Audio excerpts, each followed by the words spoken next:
want to welcome everyone. I want to apologize to our two witnesses and to everyone else who's been waiting. Just blame me for the delay. That'd be the quickest and easiest thing to do, but we apologize for it, and I'll do my best to start on time henceforth. This is hearing number 2, reviewing efforts to secure U.S. diplomatic facilities and personnel.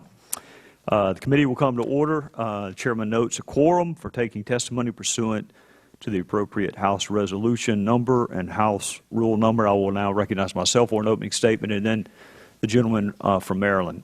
In September of 2012, 4 of our fellow Americans were killed and others were injured in an attack on our facility in Benghazi, Libya. Sean Smith, Tyrone Woods, Glenn Doherty, and Ambassador Chris Stevens died under circumstances most of us cannot fathom. Fire, violence, terror, the weaponry of war.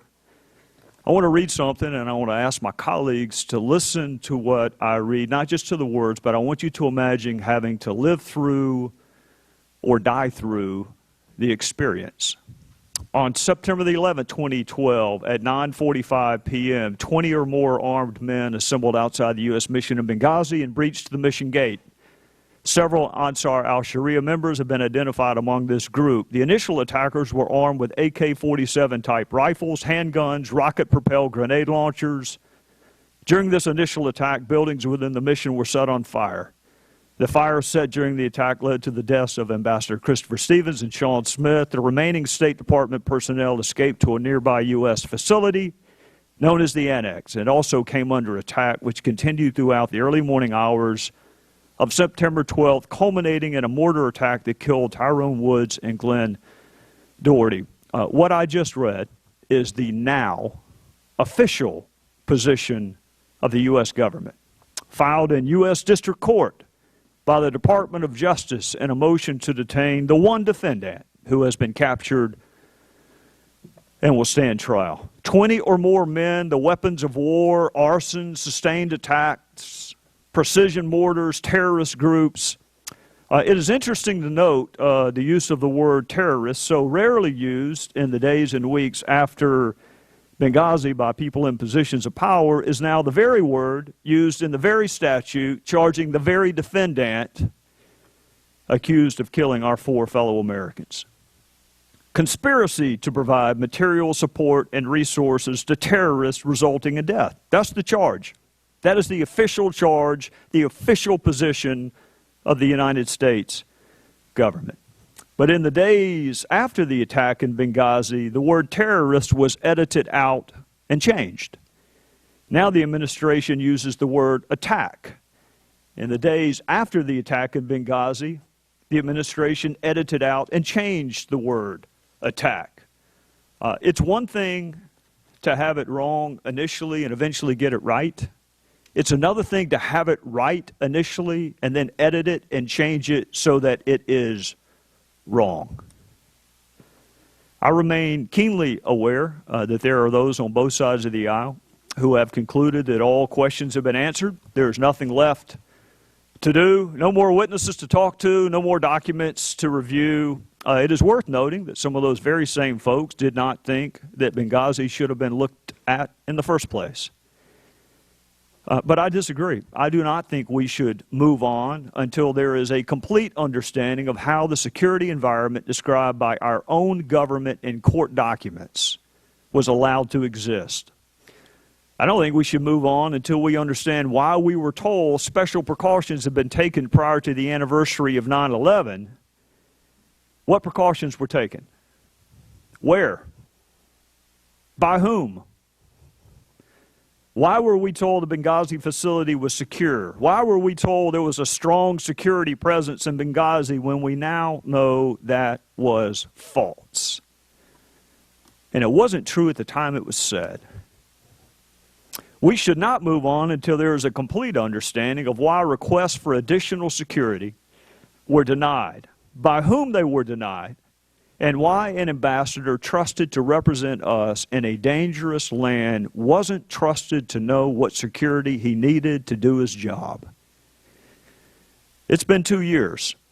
And we know the requests for additional equipment and personnel were denied, but we don't have a full understanding of why those requests were denied, and we should not move on until there is a complete understanding of that and why the official position of our government is so different today than it was in the days and the weeks after Benghazi. The facts haven't changed.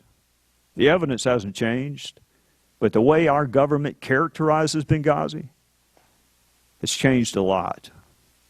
This hearing will continue our committee's efforts to ensure the recommendations made after the attacks in Benghazi are actually implemented. And I will pledge again a process worthy of the memory of the 4 who were killed and worthy of the respect of our fellow citizens. But I also pledge that we're going to keep asking questions until we have a complete understanding of what happened. And to that end, we will have hearings in January and February and March and until. And that means access to all the documents, and that means access to all the witnesses with knowledge. This committee will be the last best hope for answering the questions surrounding the attacks in Benghazi. And we may actually wind up answering some of the questions more than once. We may risk answering a question twice. That seems like a really small investment compared with what others have given and are currently giving to our country. With that, I would recognize the gentleman from Maryland. Thank you very much, Mr. Chairman, for holding today's hearing, and as well as our previous hearing 3 months ago on this topic, which was proposed by Congressman Schiff. These 2 hearings demonstrate the continued commitment of both Democrats and Republicans to make our embassy safe. As I have often said, this is our watch. This is not about today or tomorrow. This is about generations yet unborn. And so we all take this assignment very seriously. Over the course of 18 months of exhaustive investigations, first by the Independent Accountability Review Board, and then by 7 congressional committees, we've learned many answers to questions about what happened in Benghazi and what changes are needed to improve security at our diplomatic facilities overseas. But as we have also seen, when it comes to Benghazi, too many people are unaware that questions have been answered or are unwilling to accept the answers they hear. Our Benghazi on the Record Asked and Answers website centralizes in one place these answers. Since we met last, the House Permanent Select Committee on Intelligence publicly released its bipartisan, unanimously adopted report. As our Intelligence Committee colleagues explained, and I quote, "This report and the nearly 2 years of intensive investigation it reflects is meant to serve as the definitive House statement on the intelligence community's activities before, during, and after tragic events that have caused the deaths of 4 brave Americans," end of quote. These bipartisan findings join the previous conclusions of the Republican-led House Armed Services Committee about the military's readiness and responses on the night of the attacks. Our committee's Democratic members have urged the Chairman to review and accept these findings, as we do not think that there is any reason for this committee to reinvestigate these facts, repeat the work already completed by our Republican and Democratic colleagues, and squander millions of hard-working dollars that come from hard-working taxpayers. We appreciate that the Chairman has decided to use this hearing to focus on constructive reform, instead of retreading the same ground that other committees have already investigated in a way that perhaps one would investigate something if they were looking at it under a high-powered microscope. We urge him to keep his focus on these constructive efforts and not be lured off this path by partisan politics. We're bigger than that, and we are better than that. And I appreciate you, Mr. Chairman, for our discussions where you have agreed by the end of the year to give us a scope as to exactly what we will be looking at, and hopefully we will be able to come to conclusions about what we do agree on so that we can focus on those things that we still need to investigate. I also appreciate the fact that you've agreed to meet with me and the Speaker tomorrow with regard to the rules of the committee. I think you and I agree that it's nice to have structure because it helps us to deal with issues that may come up. And I do really appreciate that. Immediately after the Benghazi attacks, the Independent Accountability Review Board conducted a blistering examination of what went wrong at the State Department and identified 29 recommendations for reform. Secretary Clinton accepted every single one of them. And the Inspector General reported that, and I quote, "The Department wasted no time addressing the recommendations," end of quote.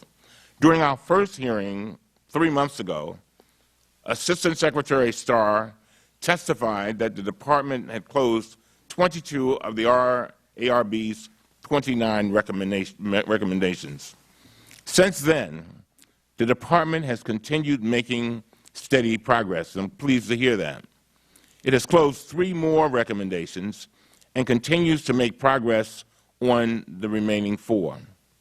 The Department has now delivered fire safety equipment to all but 1 high-threat post, and it has affirmed compliance with fire safety and equipment requirements in safe havens and safe areas in overseas facilities. The Department has now delivered fire safety equipment to all but 1 high-threat post, and it has affirmed compliance with fire safety equipment requirements in safe havens. The ARB found that the lack of adequate safety equipment may have contributed to the tragic consequences that night. So I'm heartened to hear that the Department has completed this recommendation since our last meeting. The Department has also closed a recommendation for increasing diplomatic security staffing to address the staffing shortcomings identified by the ARB. Mr. Starr's testimony indicates that the new positions are fully funded and that the Department intends to complete all of the remaining new hires by early 2015. The Department has also instituted mandatory threat training for high-risk posts and created a working group to develop joint risk management courses, further addressing shortcomings that the ARB identified with regard to the training and expertise of Department personnel. I anxiously look forward to hearing more from Mr. Starr on the work that remains to be done. We also are joined today by Inspector General Linick. In a September 2013 report, his office made 7 security-related recommendations that overlapped to a large degree with the ARB's recommendations. I was heartened to hear that 6 of these recommendations are now closed. Concerns remain, however, including lingering questions about whether the Department has made sufficient changes to ensure that Department bureaus are communicating effectively and decision-making authority is centralized and clear. Regarding the ARB process, the Inspector General's office examined the 12 ARBs convened following the 1998 East Africa embassy bombings through 2012 Benghazi attacks. They concluded that the ARB process, and I quote, operate as intended, independently, and without bias to identify vulnerabilities in the Department of State's security programs. The Inspector General nonetheless recommended adjustments to the process, and it is my understanding that the discussions on those recommendations are ongoing. As I close, one of these recommendations was for the Department to amend its Foreign Affairs Manual to institutionalize responsibility for ARB implementation. As the Inspector General's report noted, and I quote, "Handling of Benghazi ARB recommendations represented a significant departure from the previous norm in that Secretary Clinton took charge directly of oversight for the implementation process. The Inspector General found that the high-level attention devoted to this task, and I quote, establishes a model for how the Department should handle future ARB recommendations." I'm interested in hearing from Mr. Starr as to whether the Department has made the recommended change. And to that end, I yield back.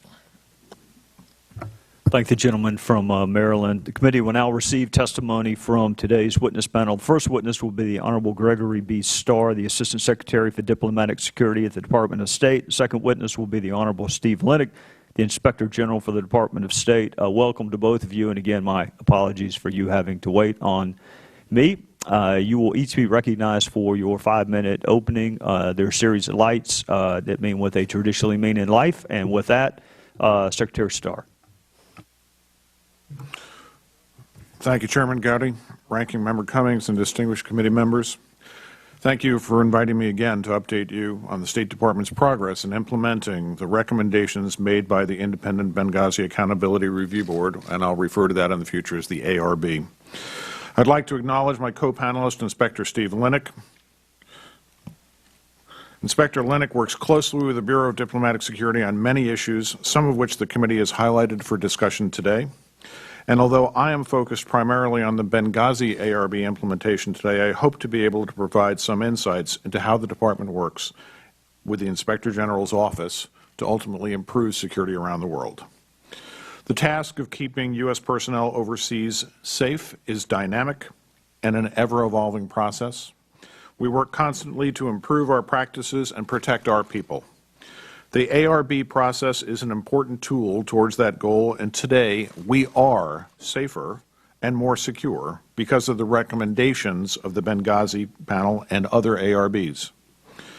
Our progress on the Benghazi ARB is measurable and sustained, and importantly, many of the lessons learned are further incorporated into policy. Of the 29 recommendations, we have now closed 25 of them. That includes 3 that we have closed since September, my last testimony, based on further work and analysis. We are committed to finishing that work, yet to do so on the final 4 recommendations, and will not lose sight of continuing and building on the security and procedural improvements that have already been instituted. I'd like to highlight just a few examples of what we've done to improve our security posture since the attacks in Benghazi. These are specific, tangible changes. We have more diplomatic security and Department of Defense personnel on the ground at our facilities today. We have increased the skills and competencies for diplomatic security agents by increasing the training time in the high threat course.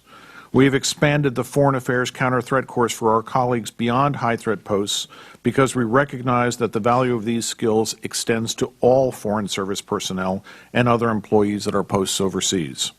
These are skills that people can take with them to make us safer and make them safer in every post that they're at. There are broader, more programmatic changes. One, which I discussed in September, is the launch of the Vital Presence Validation Process, or our shorthand for that is VP2. Through VP2, the State Department asks itself hard questions to balance the risk and the benefits at our highest threat posts. The end result is a clear-eyed risk assessment of whether the U.S. should operate in those dangerous locations, and if so, how do we operate?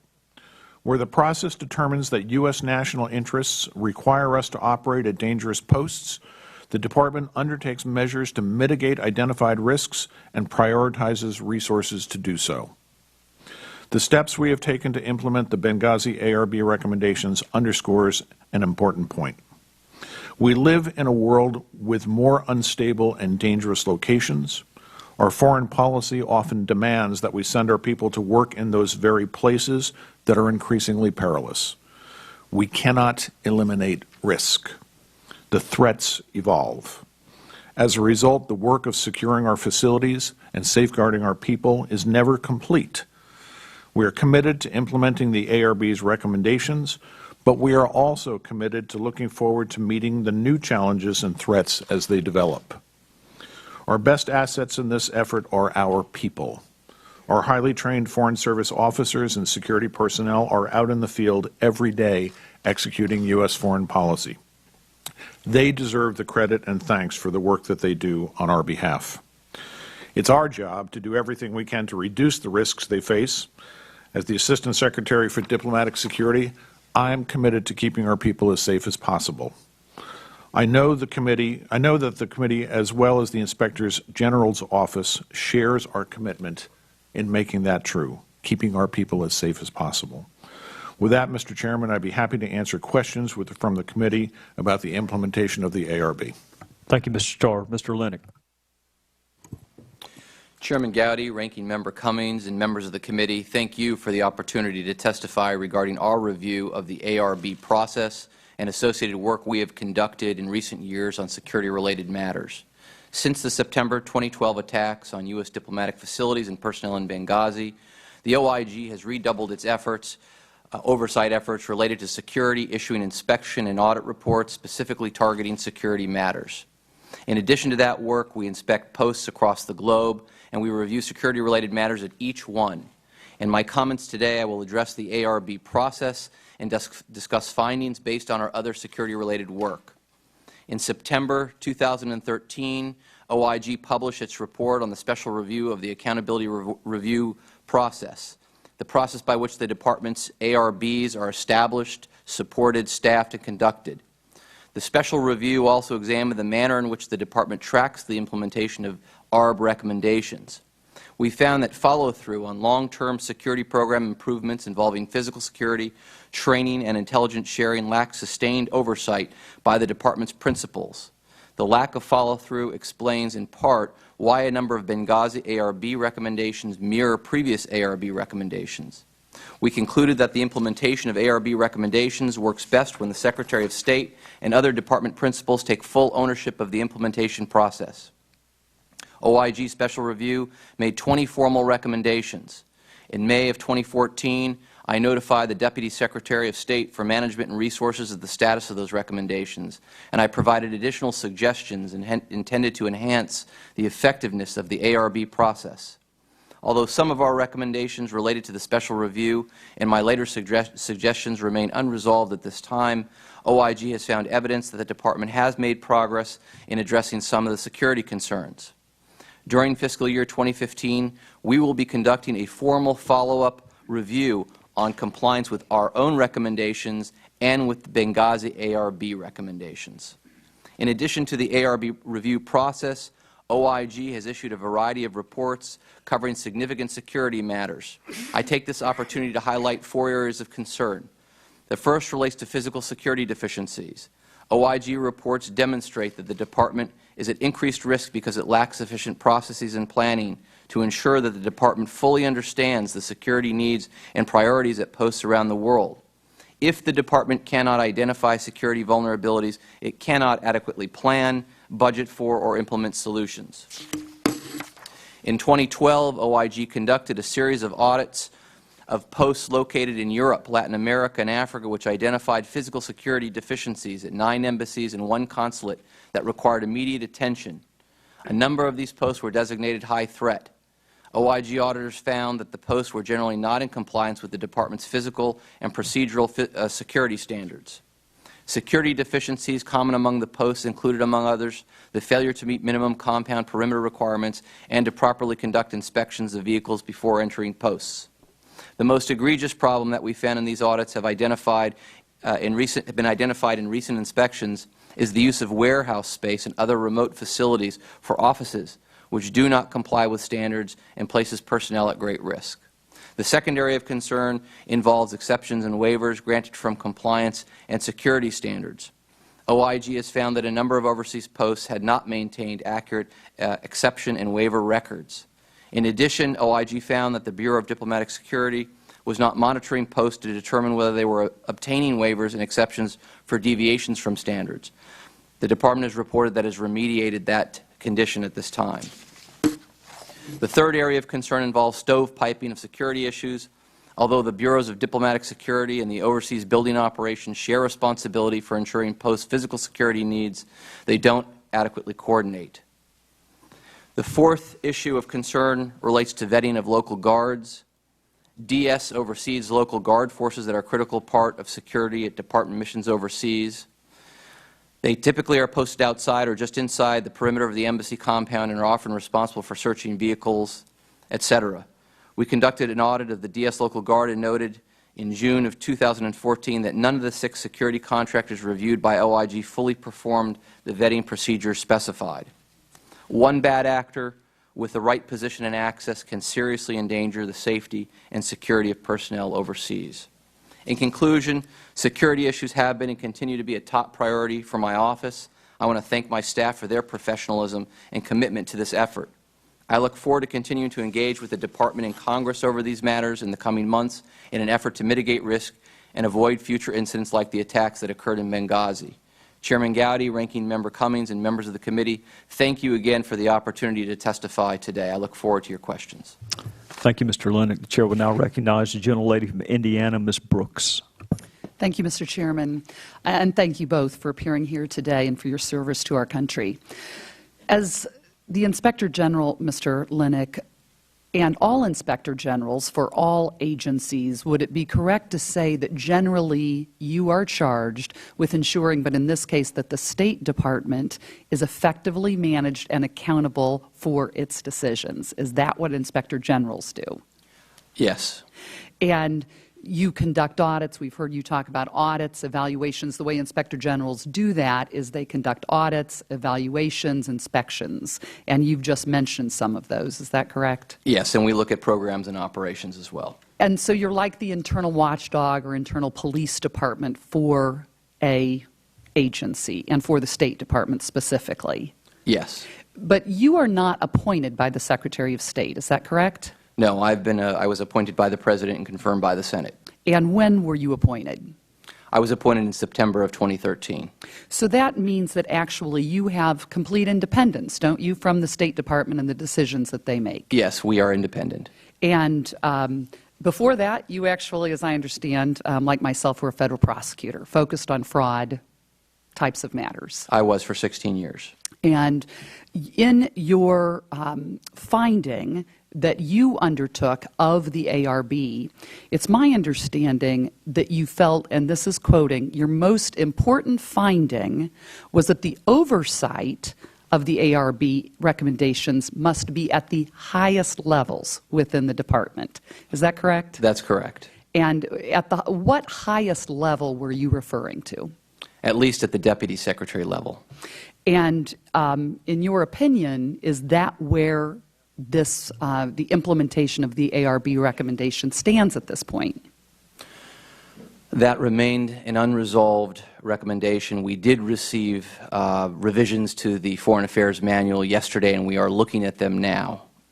And so the recommendation, and that recommendation was made by the IG that in fact the Foreign Affairs Manual should specifically state to other employees of the department that these recommendations would be undertaken by the deputy, at a minimum, Secretary of State or the highest levels, the principals like the Deputy Secretary. That is correct. And so you've stated that in fact they have provided that to you yesterday. Yes, we did receive a revision to the Foreign Affairs Manual, but we have not analyzed it yet, so the recommendation remains unresolved. And so let's talk about unresolved or closed and findings. When the Inspector General makes recommendations and brings forth their findings, they are in several different categories. Is that correct? That is correct. Unresolved, closed, resolved. Exactly. Can you share with Yes. Can you share with us what unresolved means? So there are really two buckets. There's open recommendations and closed recommendations. Open recommendations can either come in two forms. They can be resolved or unresolved. So if the department agrees in principle with a recommendation, that will be open and resolved. It will not be closed until the department proves to us, because we're in the trust but verify business, that it in fact has been implemented. An open recommendation, which is unresolved, means generally the department disagrees with the OIG, and we don't have resolution on that, so it remains open as well. A Can I just ask, and sorry to interrupt, approximately how many open and unresolved recommendations are there? In the ARB report? Yes. At this time, there are 7 unresolved recommendations. Like I said, a couple of them that might change. We are also doing a compliance follow-up review, which means we're actually going and doing another inspection to see whether or not our recommendations actually have been complied with. Is that common practice, that you always do compliance reviews of your recommendations? We don't always do that. It's very resource intensive. Typically what would happen is the department would come back and say, here's documentation showing that we've implemented your recommendation, and we would close it. The compliance follow-up review is really a different animal because we actually do a completely separate inspection or audit and do interviews and test whether or not implementation has occurred. It is not something that we do frequently. We do it in cases where we believe the recommendations are significant or where we've felt that compliance was lacking. And do you also, when you go back and do the compliance review, do you also look into recommendations that have been closed? Yes, we look at all of the recommendations from soup to nuts to see where they stand. So just because we've closed them because we have documentation, we're going to go behind that documentation and verify whether, in fact, it has been implemented. Are you aware as to whether or not prior inspector generals actually ever did what you're doing with respect to compliance reviews when it comes to physical security of our embassies? I believe our office has done some compliance follow-up reviews. But is it fair to say that a number of the recommendations that were in the Benghazi ARB were also in the Nairobi ARB? Oh, absolutely. We did see a number of repeat recommendations, from training to enhance the Marine Security Guard program, to enhance interagency and sharing and so forth. So there have obviously been previous ARBs where recommendations were made, where the State Department closed or agreed with the recommendations, but yet we still had the same problem. That's correct. In 2012. That's correct. And so with respect to the closed, and there are a number of closed recommendations, what do you expect to happen? What does closed mean? You've talked about open and unresolved. What do closed recommendations mean? Closed recommendations mean they've provided documentation to us to prove that they've complied with the recommendation. In the compliance follow-up review, we will interview and look more closely and drill down to see whether or not it is in fact closed. So closed is a preliminary conclusion, if you will, about the status of the recommendation. And in fact, when would you have when would you have made the decision that something was closed or not closed? We would make that decision after our compliance follow-up team. We have a special team that does this, reviews the documentation, and then determines whether that documentation in fact meets the intent of our recommendation. But in fact, as late as June of 2014, in fact, you just mentioned physical security deficiencies, exceptions and waivers, stovepiping, and vetting of local guards are still unresolved, and so are not closed. Those were recommendations from other reports. In other words, so we've done the ARB review, and we focused on process, and we've focused on how they implemented the ARB recommendations. But we've issued a number of other reports which capture lack of compliance with standards, which capture inadequate vetting of local guards. And those recommendations, there's a whole bunch more recommendations in connection with those reports, and they're at various stages of closure, et cetera. The best practices panel's most important recommendation, you're familiar with the best practices panel, which happened after the ARB, are you not? I am indeed. In fact, it too indicated that elevating the importance of security and making diplomatic security an equal partner was its most important recommendation. Is that correct? I believe that was recommendation number 1. And yet we learned at that time, at our last hearing, that the State Department rejected that recommendation. Has there been a change from our last hearing to today? Well, we're not monitoring compliance with that recommendation, so I don't know the answer to that question. Do you know, with respect to this exact recommendation, and that is the fact that we believe and that panels have made the recommendation that, in fact, all of the implementation of the various recommendations of the ARB should be made at one of the highest levels? These are the principles. Is that correct? The principles under the Secretary of State? Yes, that is correct. And, in fact, the oversight right now in the implementation is being made in the Office of Management Policy and Right Sizing. Is that correct?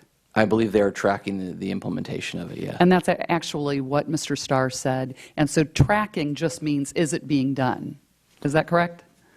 We think that the Deputy Secretary ought to take responsibility for oversight of the implementation, that she take responsibility for making sure that those recommendations are followed through, that there's sufficient funding to ensure that they're completed, and that they're adequately shared among the State Department community so everybody knows what they are, why they're important. That's what we're seeking with our particular recommendation. And do you know who at the State Department at the time that they rejected that recommendation, and that recommendation was rejected, do you know who at the State Department made that decision to reject that recommendation? The Sullivan recommendation or our recommendation? Both. The recommendation to reject that the Deputy Secretary should be the level responsible for implementing all of these recommendations. As to the Sullivan recommendation, I don't know who, if anyone, rejected that. I know the Deputy Secretary is considering our recommendation, and in fact, I believe, like I said, there's a revision to the Foreign Affairs Manual which apparently does embody that, but we haven't closed that yet because we haven't had the opportunity to analyze it and assess it. And Mr. Starr, do you know who made that decision at the time? I don't believe that there was a decision not to comply with that recommendation. Two things, Congresswoman. One, it was the Secretary himself who ultimately decided that we did not need the Undersecretary after consideration through various levels of the Department. In terms of the implementation of the ARB, the paperwork that we have put forward to modify the FAM does show that it is the Deputy Secretary for Management and Resources who will be the oversight officer for ARBs. And if you would permit me just for a second, while this is a change to the FAMs, I have been in multiple meetings since the arrival of Deputy Secretary Higginbottom, and I was in multiple meetings beforehand while Tom Nides was still the Deputy Secretary, where the Deputy was taking direct charge of the oversight of the implementation of the ARB recommendations. The fact that the MPRI group is the staff that is tracking them and then bringing these up and presenting them to the Deputy Secretary. And then we have had multiple meetings where myself, major embassy officers from all the regional bureaus, the Deputy Secretary heading the meeting, plus MPRI, plus CT, plus the other bureaus have been in these. So I think it's very clear that the Deputy Secretary and our highest levels have been involved in the implementation of the ARB. What we're doing now is making sure that it's codified in the FAMs. Thank you, Mr. Chairman. I yield back, but I would like to add it's about time. Thank you. I thank the gentlelady from Indiana. The chair will now recognize the gentlelady from California, Ms. Sanchez. Thank you, Mr. Chairman. I want to welcome and thank both witnesses for being here today. And I want to follow up on this line of questioning with respect to the physical security of embassies and mission facilities. Two of the past ARB recommendations that remain open, if I'm not mistaken, are from the 1999 Nairobi and Dar es Salaam ARBs. And in those ARBs, they recommended that physical security upgrades be made immediately and that state work to obtain sufficient funding for building programs, because that was a need that was identified. And as a result of those recommendations, the Capital Security Cost Sharing Program was initiated to pay for the cost of building new embassies and consulates. Is that correct? That is correct. Okay. With funding constraints and other challenges delaying efforts to better secure its facilities, how is the State Department addressing the need to provide necessary security at this point? Congresswoman, thank you for the question.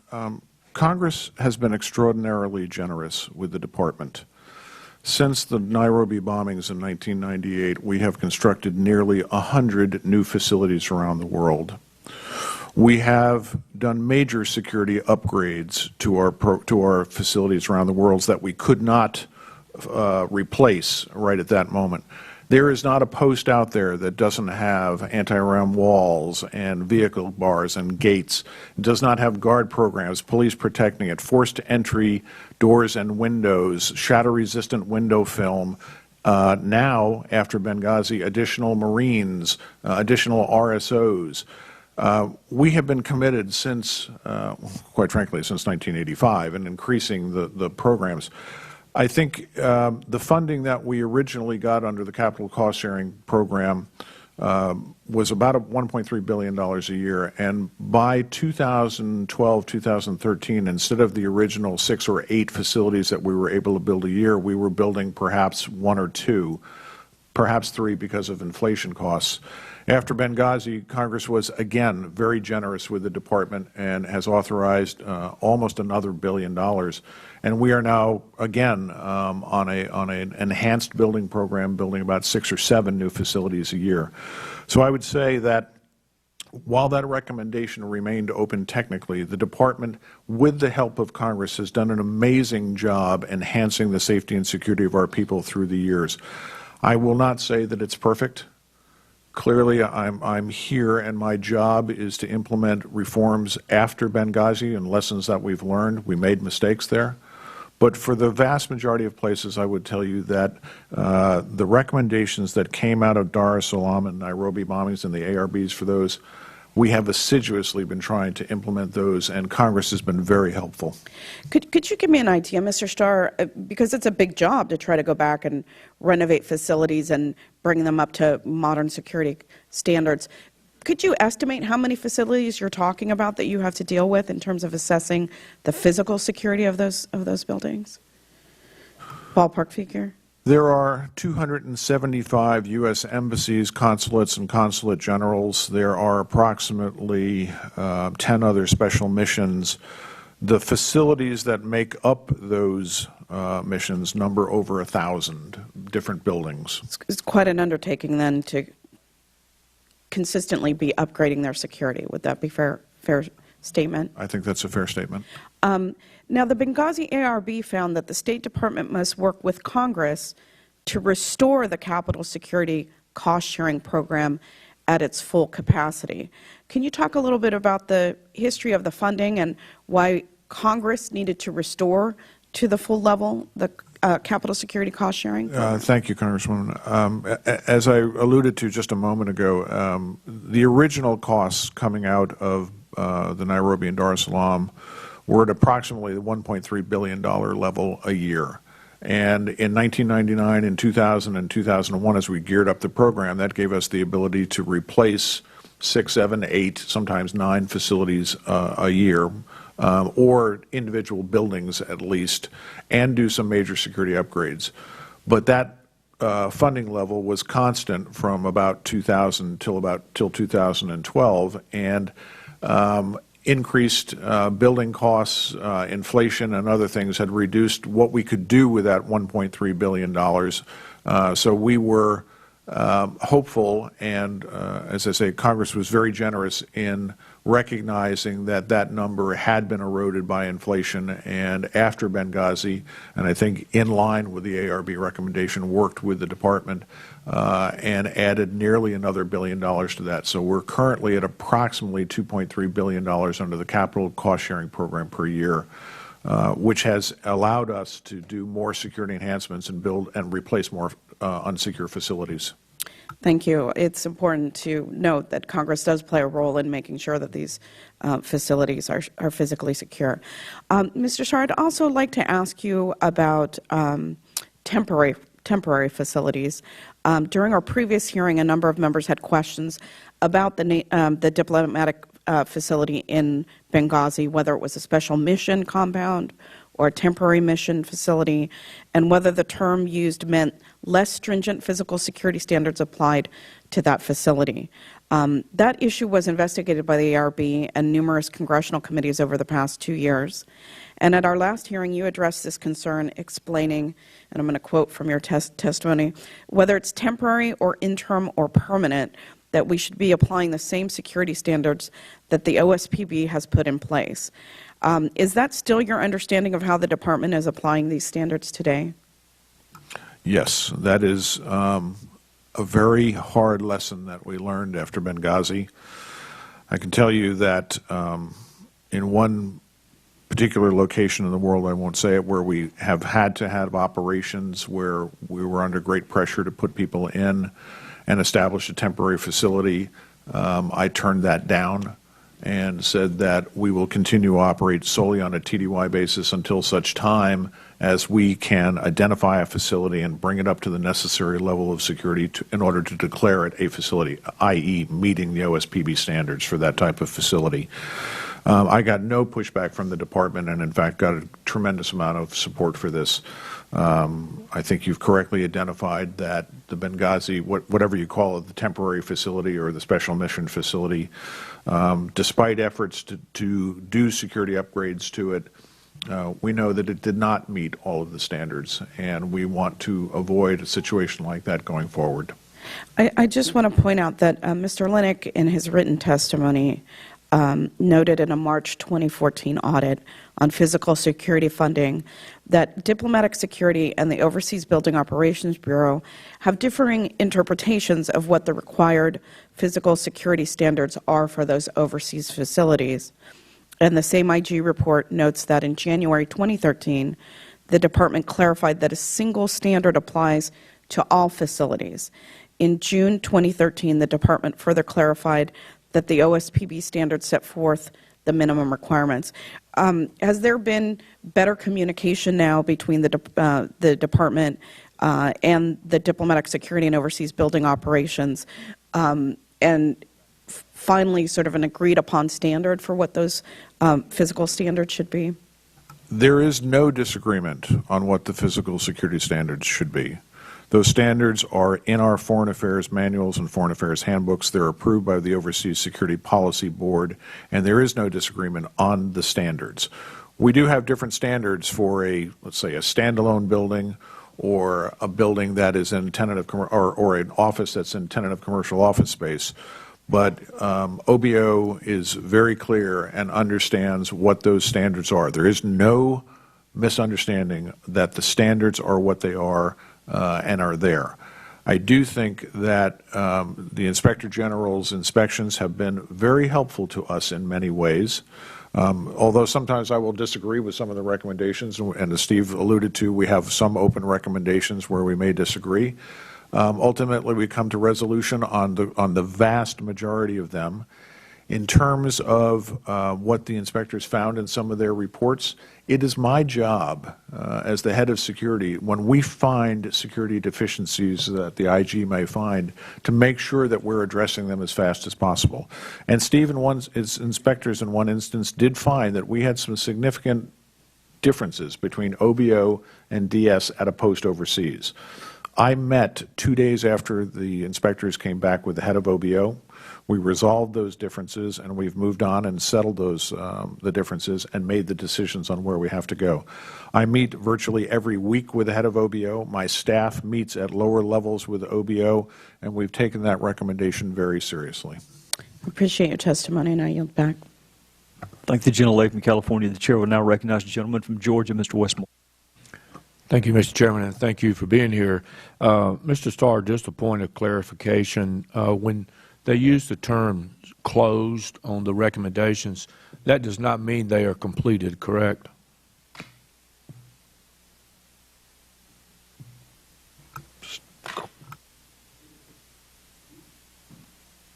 I didn't know it was that hard a question. As Steve alluded to, there's resolved, there's closed, we do our best when we get a recommendation to look at it and determine. But closed does not mean the recommendation has fully been implemented, right? Closed, in most cases, it does. It means that we have, in fact, effected the change that was necessary to meet that recommendation. There are some recommendations that I would say, sir, are evergreen recommendations. If we put the policies and procedures in place and have to go through, they may go on for a longer period of time. Thank you. You were the diplomatic security at the State Department from 1980 through your retirement in 2009. Is that correct? Yes, sir. I was an agent. And from then you went to head of security for the United Nations? Correct, sir. And at the UN, you were the Undersecretary for Safety and Security, correct? Yes, sir. Is it true your office, Diplomatic Security, or the DS, and the Bureau of Overseas Building Operations, or the OBO, are the two offices within the State Department that have the primary duty to ensure the safety and security of these overseas facilities? That's an accurate statement, sir. According to the Foreign Affairs Manual, your office is expressly charged with the responsibility for ensuring that all new construction and major renovations comply with physical security standards, even though the OBO does the actual construction. Is that true? Correct. And under which Undersecretary is the DS? I am under Secretary Kennedy, the Undersecretary for Management, And as who is is the OBO. who is the Undersecretary? OBO? Yes. Also.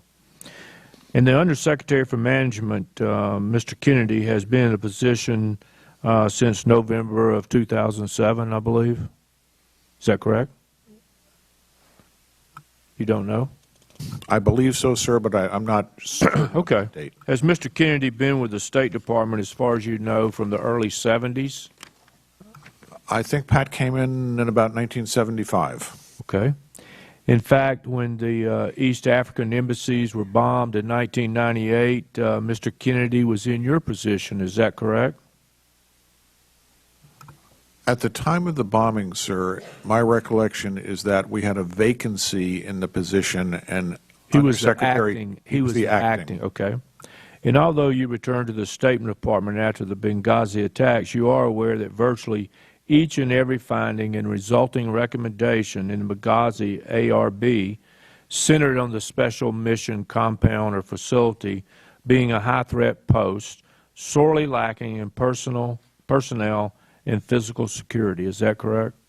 I'm aware of those recommendations in the ARB, sir, yes. Are you aware that your own Inspector General, Mr. Linick, since Benghazi has conducted 3 reviews or audits at physical security issues at overseas posts, particularly in these high-threat posts?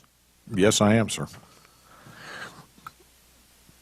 Are you also aware that the IG issued 2 other reports, one that looked at how you manage your local guard program and another that looks at how you manage your marine security?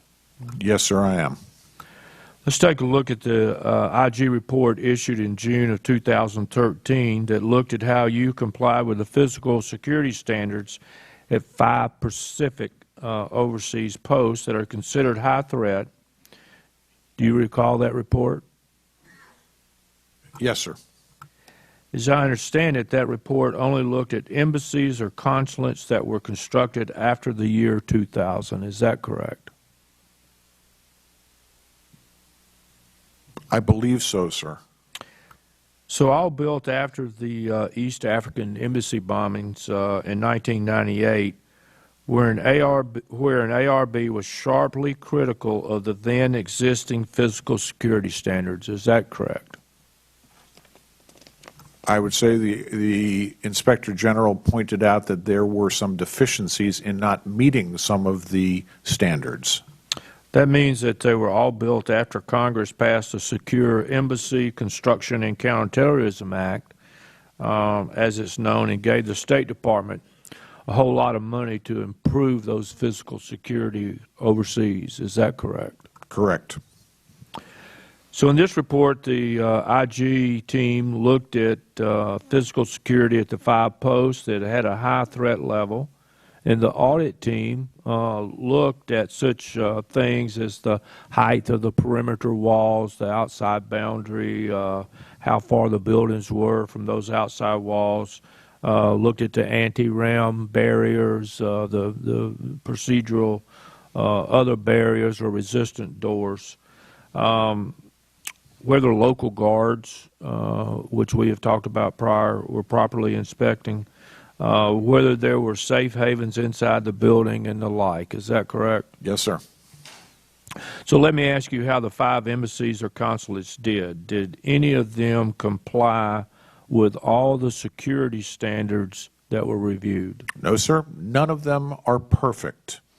Okay. But if I may, sir, every one of those facilities has police and guards on the outside. I understand. Every one of those facilities No, I know, has but my anti-ramp question walls. was, had all of them been met? And your answer was no. No, sir. I want to make it clear, though, that most of the things that the Inspector General found were minor, do not present major vulnerabilities to us. Our philosophy of concentric rings Okay. of security works for I've these got things, some more and I don't questions, so expect let's- that any Inspector General going out, any team, is not going to find some things that can be improved. I understand. But your answer was no, correct? Correct, sir. Now, the overseas post in question, once the problems were identified, took some sort of action to correct all the deficiencies, but you said they were very small deficiencies. Is that correct? In relation to what vulnerabilities they posed, yes, sir. So at least at some of these posts, those problems have been fixed. Is that correct? It is my job to make sure that any time we see one of these vulnerabilities... Are they fixed? Yes, they are. Okay. They are resolved. Did the Inspector General ask that you issue a directive to all your posts worldwide to see whether other posts have the same problems? For some things, yes. Okay. Did you agree to do this? No, I did not. Okay. Mr. Linick, I want to follow up on another review of the physical security-related post overseas. I understand that your office hired an outside company to review how the State Department processes these requests and prioritizes requests for these physical security upgrades. Yes, sir. When the auditors looked at this, did they find a comprehensive list of all these reports of the deficiencies? They didn't find a comprehensive list of security needs and requests for security needs at posts around the world. So they didn't find a list of what There was- may have been called in or asked for? They did not. They did not find a Findings, list. okay. Were the auditors able to review a list of these funding requests or a list of which requests were denied or granted? There wasn't a list. So there was no list? No. From DS, no list? We did not find a comprehensive list of security. OBO, no list? No, but I understand that they're working on that now. Okay. Is it true that the auditors found that the DS and the OBO do not coordinate with each other to determine which requests should be given the priority? They did find that in 2 respects. One, there was disagreements about the standards, which has since been remediated, which Mr. Starr had mentioned. So the fact that Mr. Starr and the OBO get together once a week or once a month or whatever it is, they still not come up with any of these lists that could be combined to be looked at?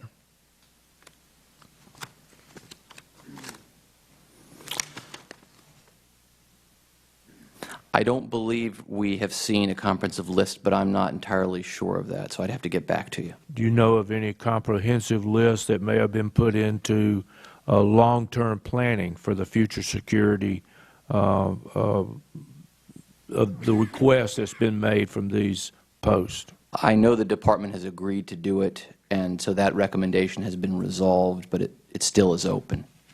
Thank you. I yield back, Mr. Chairman. Thank the gentleman from Georgia. We're going to now try to go to the gentleman from Washington, Mr. Smith. Thank you, Mr. Chairman. Can everybody hear me? Yes, sir.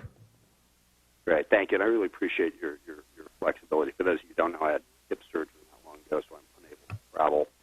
But I appreciate the opportunity to participate in this hearing. Just a couple of questions. First of all, I think one of the allegations is that we've had attacks on embassies or State Department facilities before. There have been reports, and we're basically in the same place. I don't think that's quite accurate. I think there actually have been fairly significant improvements as a result of some of those previous attacks and the reports from them. Could you gentlemen outline, just I guess going from the 98 embassy bombings in Africa, what improvements have been made and what responses were made to that to improve our State Department facilities abroad? Adam, I may get you to act like you're mad and yell a little bit. I think the witnesses, we can hear you pretty good, but not great. So if you could just act like we're talking and you're yelling at me. Need to repeat that?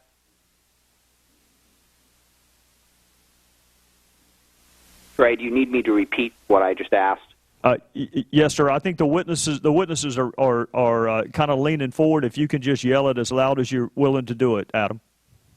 I will do that. I will repeat the question. My question was, there have been attacks before, and one of the allegations of this panel, to some extent, is that after those attacks, like the embassy bombing in Africa, we issued a report and we just sort of Groundhog's Day. We don't make improvements. We don't respond. In my reading of what has happened since some of those previous attacks, I don't believe that is accurate. I was just wondering if you gentlemen could outline, just taking as one example, the 1998 embassy bombings in Africa, what improvements were made as a result of the study of that problem, how much more money was spent, how were facilities upgraded, what has been done, first of all, prior to Benghazi to actually improve security at our overseas facilities? Congressman, thank you for the question. This is Greg Starr. I recognize that there are some similarities in the types of recommendations that were made going back through the years on ARBs. But I, like you, find it difficult to accept the premise that it is Groundhog Day, that we're just revisiting the same things. As I said before, a tremendous amount of progress was made through the years in building new facilities, in training different personnel, in adding local guard programs. Much of this work was done in concert with Congress. Congress has been very helpful in many ways in terms of funding and oversight. From 1988 to 1992, after the original Inman Commission, we built 22 new facilities. But then after the end of the Cold War, the money sort of dried up and ran out, even though we wanted to build nearly 100. After the bombings in 1998, the money flow for building new embassies was given to us by Congress very generously, and we've replaced a tremendous amount of facilities. We have never had to give up one of those new facilities that we've built yet.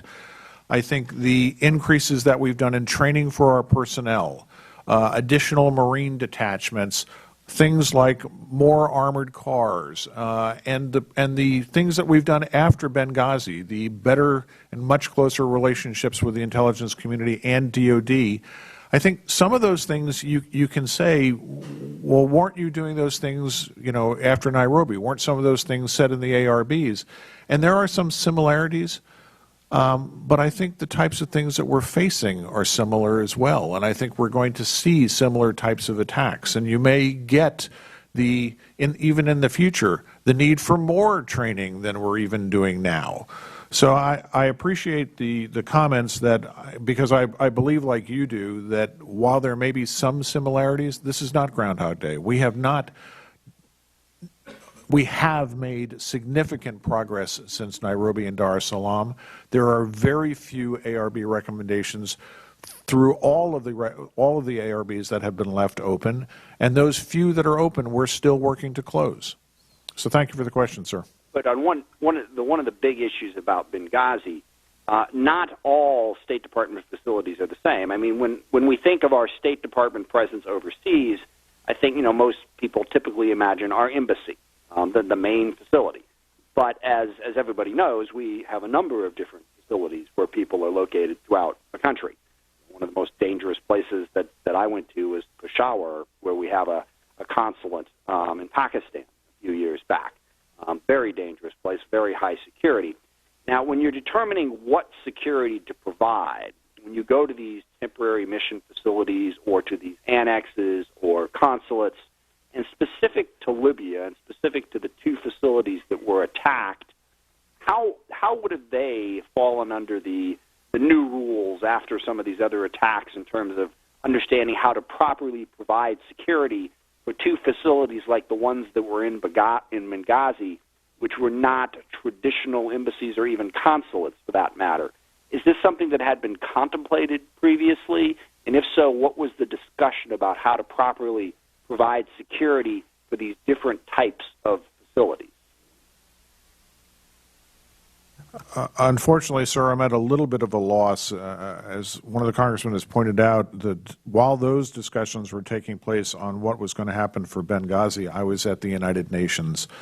I do know that we have all accepted the recommendations from the ARB that perhaps there was a little too much confidence in the chief of mission and what he was saying, that we know that we did not meet all of the OSPB standards for either of those two locations, either the special annex or the special mission. I know that we are concentrating on learning the lessons from that. We have no temporary facilities today no temporary facilities at all, and should we have to have those types of facilities, we will have a very long, hard discussion about what needs to go into them and make sure that they're as safe and secure as possible before we let them be occupied. I'm just at a little bit of a loss. I can't comment on things that happened when I wasn't here, sir. Can we talk about two other, I think, huge issues when it comes to providing security at our overseas facilities? Number one is money, particularly at this point, and I might also add particularly at precisely the moment that Benghazi was attacked. I don't imagine that there have been too many times in the history of our country when we had as many facilities throughout the globe that could not have been perceived as to be at a high threat level. First of all, it was the anniversary of 9/11. Second of all, we had already, in the days prior, had riots and attacks on embassies, and I forget how many different countries. I certainly know in Cairo the embassy was attacked, and I think in somewhere close to a dozen others we had that. So number one issue, and I'll let you I'll mention them both. Number one issue is simple resources. In a world full of incredibly dangerous places, how do you decide how to properly allocate resources between a Benghazi and a Cairo and a Peshawar and Sana'a and Yemen and all of those different places? What role Congress, as you said, has been generous after some of these previous attacks, but there's still finite resources, number one. How do you make those decisions when there are so many places to protect? And then the second issue that I've encountered is quite frequently the chief of mission will disagree. The chief of mission will go to places where maybe the folks back in Washington, D.C. have said that he or she should not. There are many, many members of the State Department out in other countries who feel that their hands are being tied. In fact, I've heard this complaint now from a large number of State Department people referring to it as the Benghazi effect, that they can no longer do their job because we've gone back the other way and tried to be too cautious. So those are two very difficult issues: resources, and then the conflict between a member of the State Department out in a foreign country in a dangerous place, trying to do his or her job versus meeting the security. How do those two things get balanced throughout the State Department and throughout all of your security efforts? Adam, before they answer, this is Trey.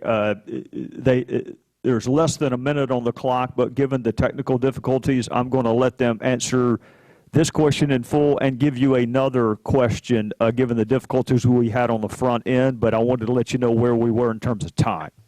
Great. That's my last question. Okay. Answer it as long as you need to, Mr. Starr, Mr. Linick.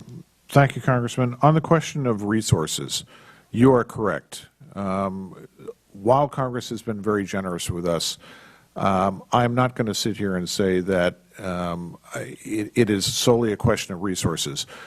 Every year, we look at every post in the world in concert with the Emergency Action Committee, in concert with the intelligence community, in concert with my threat analysis, and in concert with the regional bureaus, and we rate those threats for civil disorder, for terrorism, for crime, and for a couple of other things, and we rate them critical, high, medium, or low threats. Those ratings help us determine how to best allocate resources. We start with a base position that every one of our facilities should meet the minimum OSPB standards. And as Steve has pointed out, there are some times where we have problems even doing that. When we find it, we upgrade them as fast as we can and make sure that they're there.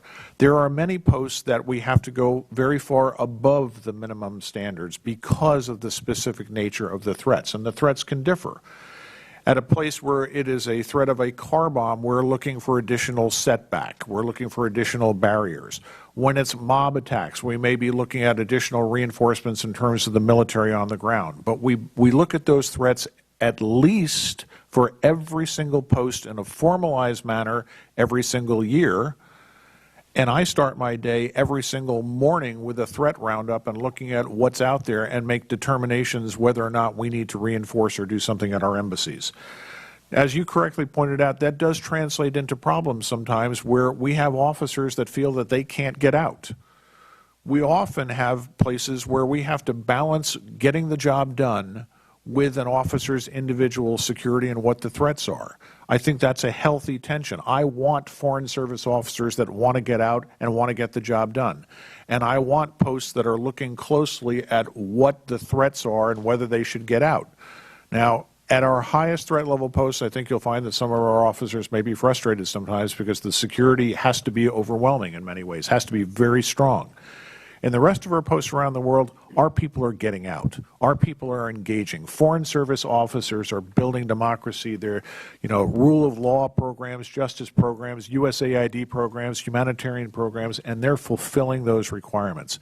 It's a balance and it's a dance, I agree, but it's an important one and the tension is good. Congressman, this is Steve Linick. Just a couple of comments to add on to that. We haven't looked at resources, sort of sufficiency of resources, but our work in the resource area concerns how resources are prioritized. In other words, does the Department know what its resources are? Does the Department know what requests are made? Do they know how to prioritize across the board? That's really the point of the report that we issued that's referenced, that has been referenced already.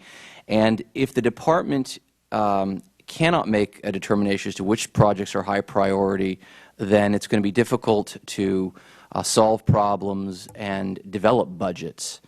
As to the second question on the Benghazi effect, I think ultimately this comes down to good risk management, and the ARB's first recommendation discussed the need for the Department to make sure there's a mechanism in place to weigh policy concerns against risks.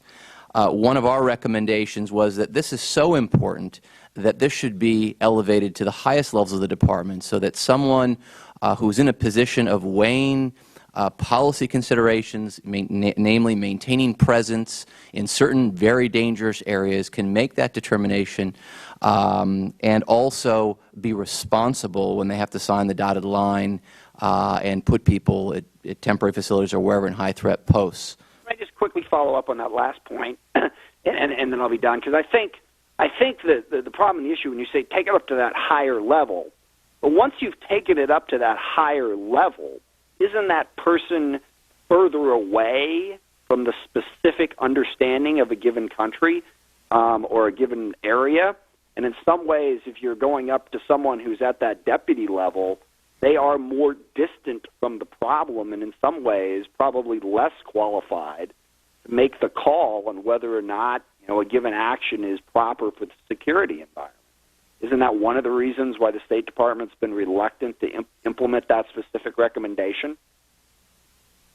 I'm not sure whether they've been reluctant to adopt that recommendation.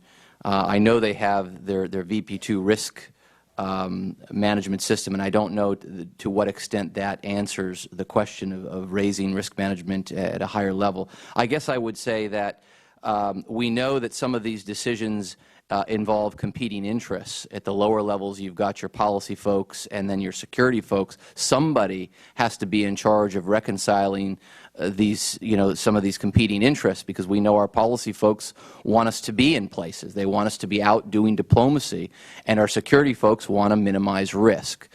So what we're saying is there needs to be somebody who's managing those competing interests and then taking responsibility for those decisions. Okay. All right. Thank you very much, Troy, and thanks for the committee for the flexibility for allowing me to participate by phone. Adam, thanks for participating. Take care of yourself, and we'll see you in January. Thank you. With that, the Chair would now recognize the gentleman from Ohio, Mr. Jordan. I thank the Chairman. Mr. Starr, safety is critically important, and I appreciate what you said in your written testimony. You said we want to keep our people safe. We will continue doing everything we can to support and protect them. Shouldn't be a partisan issue, should it? Republican, Democrat, shouldn't matter. I don't think that is a partisan issue, sir. I've never had a problem up on the Hill with that as an issue. No, I wasn't insinuating that. I'm just saying that these people put their lives on the line. Doesn't matter whether you're Republican, Democrat, who you are, what side you come from. The simple test should be, are the policies and actions we're putting in place making people safer? You'd agree? Yes, sir. Former Secretary of State Madeleine Albright said this after it was a cybersecurity breach, but my guess is she would refer to any security breach. She said this, and I quote, "Even a score of 99 out of 100 is a failing grade." That's a pretty strong statement, and I understand we don't live in a perfect world, and you've talked about that. We live in a dangerous world, and you've got to balance diplomacy with security and safety concerns. But I think the tenor of her statement was what we just talked about. Safety is critical, and we should do everything we can. It's of paramount importance. We should do all we can to make sure our people are safe. You would agree with that, wouldn't you, Mr. Starr? I need to try to do that, sir, but I will just add one inflection on this, and that our primary and most important goal is to carry out the foreign policy of the United States. I understand the balance. And then while doing that, we have to do everything we can to safeguard our people. I get it. Mr. Starr, the number one question I get back home about Benghazi, number one question I get, why were we there? Why were we there? And it seems to me it's a fundamental question, especially in light of the very dangerous security situation that existed in Benghazi, and frankly, some other key facts. Now, we've talked about this before, but Mr. Starr, the State Department has its own standards for physical security, the Overseas Security Policy Board standards. Were those followed with the Benghazi facility? No, sir, they were not met. And when you deviate from the standards, there's a waiver process that you're supposed to adhere to. Was the waiver process followed? I do not believe so, sir, no. No. Mr. Kyle was here just a few months ago, and he said neither the standards or the waiver process was followed. And the State Department had a special designation for the Benghazi facility. Isn't that correct, Mr. Starr? Didn't you guys call it the temporary mission facility or the special mission? I think it was temporary mission facility or a special mission facility. And was this a term created solely to do an end run around the standards and the waiver process? Sir, I don't believe anybody intentionally tried to run around the waiver or the standards process. I think it was a question that it was neither an embassy or a consulate. When Mr. I think they were trying to find. If I could, Mr. Starr, when Mr. Kyle testified here just 3 months ago, sat right there beside you, gentleman who served 23 years at the State Department, he said, in talking with people and based on my experience, it was a purposeful effort to skirt the standards. So you had, well, let me ask it this way. Well, I would disagree with Mr. Kyle. Okay. He's got a pretty good record like yours, like you do as well, Mr. Starr. How many facilities does the State Department, diplomatic facilities, does the State Department currently have around the world? 275 embassies, consulates, and consul generals, composing approximately 1,000 buildings. Your website says you have 285 U.S. diplomatic facilities worldwide. Is that not accurate? 275 consulates, embassies, consulate generals, and there are approximately 10 special missions, such as... okay, of the 275 or the 285, whatever number you want to use, are any of those today designated temporary mission facility or special mission compound? No. None of them? None. Which sort of brings me back to my question, Mr. Starr. What was so important about Benghazi that we didn't follow our own standards, we didn't follow the waiver process, we created a term that's not used at any of our facilities, any of the 285 today, special mission compound or temporary mission facility, designated not used anywhere else today. What was so important that we do all that to be in Benghazi, we do all that to be in a place where 4 Americans were killed?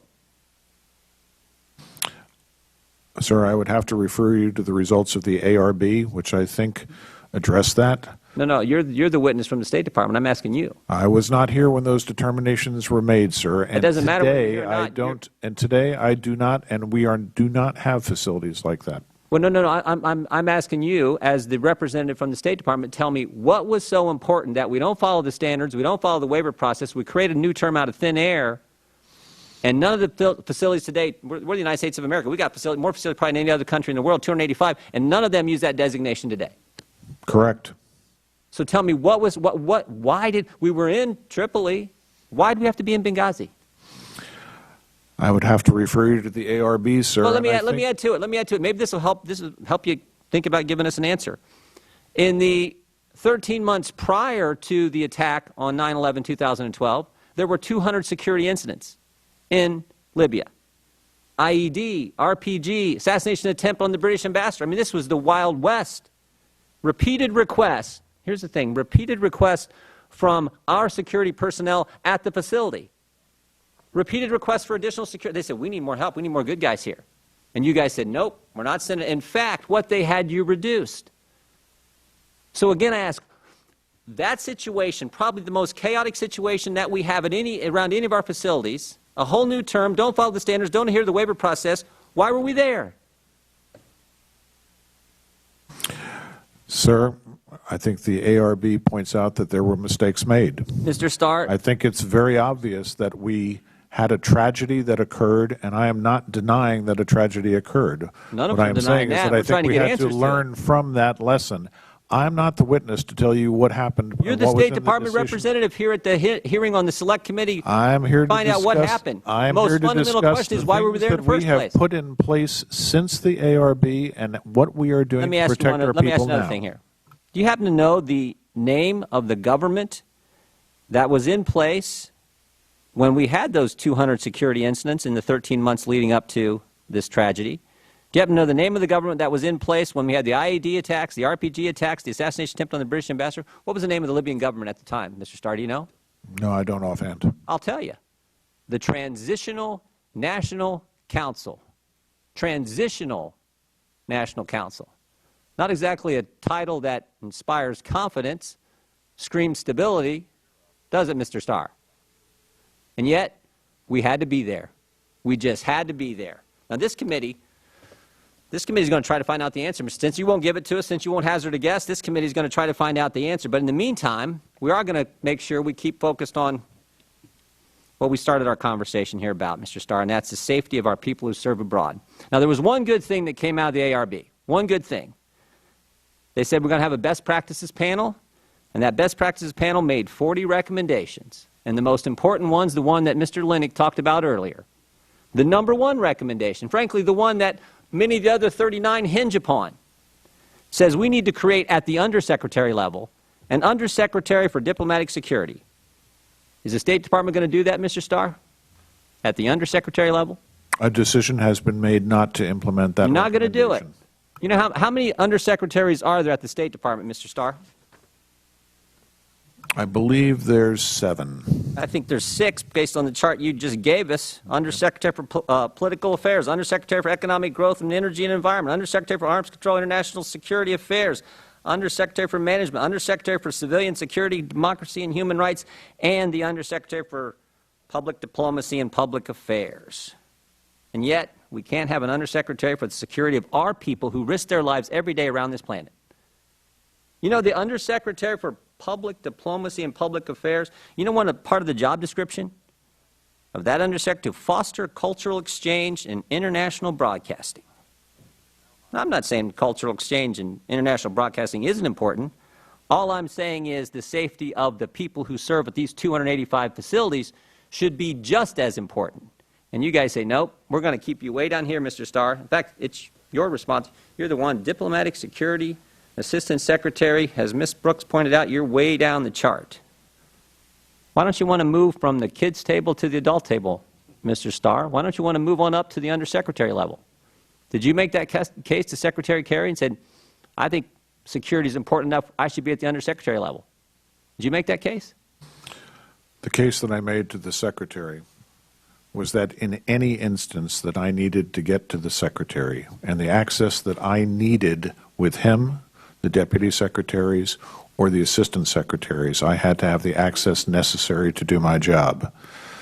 Today, I have that access, whether I'm an Undersecretary or an Assistant Secretary, and I have been the Undersecretary General for Safety and Security at the United Nations, and it's a different organization. I can tell you that regardless of whether I'm the Undersecretary or the Assistant Secretary, I just know I have the control and the access that I need to fulfill my responsibilities. I will tell you this, Mr. Chairman, I will tell you this. I remember Thanksgiving was a lot easier to make the argument at the adult table than it was to try to do it from the kids' table. I'd rather be there. In fact, I'm not the one who thinks it's the greatest idea in the world. I think it's a great idea, but I'm not alone. Clear back in 1999, Secretary Albright said the same thing. She thought we should have this at the undersecretary level. Todd Kyle and the best practices panel thought we should have it at the undersecretary level. And the guy sitting beside you thinks we need to elevate this to the highest level.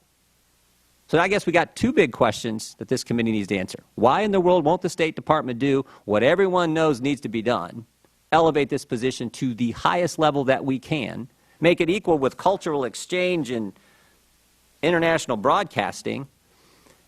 And then the big question, again, that I hope we get an answer to in this committee. Why were we there? Why were we there with these facts and these circumstances? That's a fundamental question that the American people want to know, and the people of these four individuals, the families of these four individuals who gave their lives, would like to know as well. With that, I yield back. Thank the gentleman from Ohio. The chair will now recognize the gentleman from Maryland, the ranking member, Mr. Cummings. Thank you very much, Mr. Chairman. First of all, I'd like to thank our witnesses for being here today. In particular, I want to thank you, Secretary Starr. I listened to what was just stated and asked. But my concern, and I'm sure it's the concern of this entire committee, is that when all the dust settles, that the request of every single family member that we met, when the dust settles, I hope it's carried out, and that is that our facilities are safer so that things are not like this unfortunate incident does not happen again. The Department's update shows continued strong progress towards full implementation of the ARB's recommendations. As the Benghazi ARB reminded all of us, and I quote, "The total elimination of risks is a non-starter for U.S. diplomacy, given the need for the United States government to be present in places where stability and security are often most profoundly lacking, and host government support is sometimes minimal to non-existent," end of quote. Nonetheless, we owe Americans serving overseas our best efforts to keep them safe as possible. Mr. I want to commend you for dedicating your career to achieving that goal. I have no doubt that you are committed and determined to see the implementation of these recommendations through. According to your testimony, since September 17th, that hearing we held that day, the Department has closed 3 more Benghazi ARB recommendations. One of the 3 that you closed involves the hiring of additional diplomatic security personnel. Is that right? I think that was recommendation number 12? Yes, sir. And your October letter said that you had filled 120 of those 151 newly created slots. Do you still expect to complete your hiring by early 2015? We're on track to do that, sir. And what's entailed in that? Is it hard to find people, or? In some cases, actually, because we have very high standards and some of these positions are very technical, we have had some difficulties. But, sir, I would like to point something out. The recommendation was to get increased diplomatic security personnel for high and critical threat posts and for additional mobile security deployment teams. The 151 positions asked for additional people for positions beyond those two things. We have already created every one of the positions in MSD for the mobile security teams and at our posts overseas, taken agents that were already on board, filled those positions in those locations, and what we do is back hire now to fill the positions that we took those more experienced agents out and put them there. So we have fulfilled the recommendation of what it is, even though we continue to hire some additional personnel. I think we've more than fulfilled that recommendation. So you're still missing some people, though. I mean, because you're moving people. Right. We're still hiring to fill the people that we put in behind there. Although the agents have all been hired, it's a couple technical specialties that we're filling in behind. Okay. You also closed the recommendation related to risk management courses and enhanced threat training for personnel at these high-risk posts. How will this training better prepare our diplomats in high-threat regions? We have increased the foreign affairs counter-threat training that we offer to our Foreign Service personnel now, not just people going to our high-threat, high-risk posts. Every one of them has to go through that training, and prior to this, we did not quite have the capacity to do that. We're now increasing that training to everyone in the entire Foreign Service over the next 4 years. Additionally, the Foreign Service Institute has put courses in that are complementing our skills-based training, courses like how to conduct diplomacy in a high-threat environment, which trains officers, brings back officers from some of these tough places, and shows best practices on how you accomplish your job when you're faced with things like sometimes you can't travel to the ministries, sometimes there's different types of security requirements. So I think we're addressing it both through skills-based training on security and in the Foreign Service Institute on training our people before they go into these high-threat environments. How do we best do our jobs? And so the third closed recommendation was to procure fire safety equipment at high-threat posts. Mr. Starr, is that complete? It is complete with one exception, sir. I have one post where the equipment is sitting, a specific type of respirator mask is sitting one country away, and I'm trying to get it in today and tomorrow to that post, and we've had some customs issues. But we have delivered the types of equipment and the training in conjunction after talking with the New York City Fire Department and others to all of our high-threat posts around the world. Would you get us a notification when you have completed that one thing you just said? I will, sir. So they are receiving the training. Everybody's received the training on this equipment? We have worked closely with the fire department to identify the equipment, and then when we ship the equipment out, there is training programs on the equipment. And then there are other things that OBO has done in terms of fire safety as well. With the closure of those three recommendations, that leaves 4 recommendations still open. Is that right? Yes, sir. Your October letter shared with us target dates to complete implementation of those final 4 recommendations. Are you on track to complete those recommendations? We are on track, sir. The one that will stretch the longest is the implementation of a new type of CCTV camera at our posts overseas. The technical requirements associated with that have been more difficult than we first envisioned. We have a schedule to do it. I hope to have it done by fall of 2015. I'm leery that it might go longer with that, so one of the things we're saying is that it will absolutely be done by the summer of 2016, but we're pushing to get it done earlier than that. And the other 3, when will they be complete? I believe that the recommendation concerning co-location waivers will be done within probably 2 months. The recommendation concerning assignment durations for high-threat posts, we have essentially fulfilled that recommendation. We are working with Congress to look at something called a dual compensation issue so that if necessary, we can bring back highly talented officers. I believe that we can close that recommendation regardless of whether or not we get approval for the dual compensation waiver. So I think we'll have an answer in terms of closing that recommendation within 2 months as well. And there is one further classified recommendation that we're on track to close, but I would prefer not to discuss it in this hearing. As I said in our previous hearing, I want to make sure, again, things get done.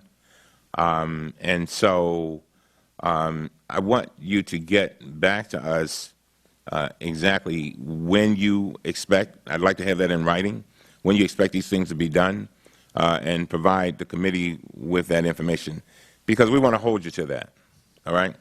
As the Inspector General has said, there's also going to be a review and of our compliance as well. So it's not only you, sir, the Inspector General. Well, we'll call it double coverage. Exactly, and I will get back to you on that. All right. Now, Mr. Starr, Representative Westmoreland discussed with you an Inspector General June 2013 audit that took place before creation of the High Threat Program Directorate. The audit found some security deficiencies at post and examine. Is that correct? Yes, sir. Now, Mr. Starr, at our last hearing, the Inspector General's office released its 2014 report on High Threats Programs Directorate. One of the Inspector General's key findings in that report is that this newly created body was, quote, helped create a culture of shared responsibility for security within the department and has forged strong partnerships with regional security officers and counterparts in regional and functional bureaus, as well as within the interagency community. I think that's an extremely positive finding, given the fact that the Accountability Review Board considered the lack of shared responsibility around security issues to be systemic failure just 2 years ago. Mr. Starr, could you discuss how you think the creation of the High Threat Program has created a culture of shared responsibility in the State Department? And then my final question would to tell us, how does this culture of shared responsibility that the IG praises improve the safety and security at our embassies abroad? Thank you for the question, Congressman. We have addressed this in many different ways. The High Threat Directorate itself, just by the fact that we concentrate on looking every single year at our top 30 posts, the ones that we worry about the most, the VP2 process that we're in the process of conducting for those 30 posts, the fact that we have written into every senior officer's job description and every officer in the State Department their individual responsibilities for security, the fact that I have officers that are attending the meetings of the regional bureaus every single week, in some cases every single day, and when we are looking at the programs, we're also talking about the security implications, therefore, I think have highlighted the fact that none of us can operate independently of considerations of security at this point. I think there has been a culture change in the department. I think having to weigh the importance of our programs and why we're in very dangerous places under the VP2 process has brought a laser-like focus on why we're there, what the real threats are, and have a clear understanding of the threats, not ignoring the threats, what we've done to mitigate those threats, and then a decision at the end of that, is our presence still adequate and is our presence warranted despite all these things, I think has brought a new culture to the department in many ways. I think that I have never seen security taken as seriously as it has been in the last 2 years, and I say that not lightly because I've been here a long time and security has been taken seriously for many, many years in the department.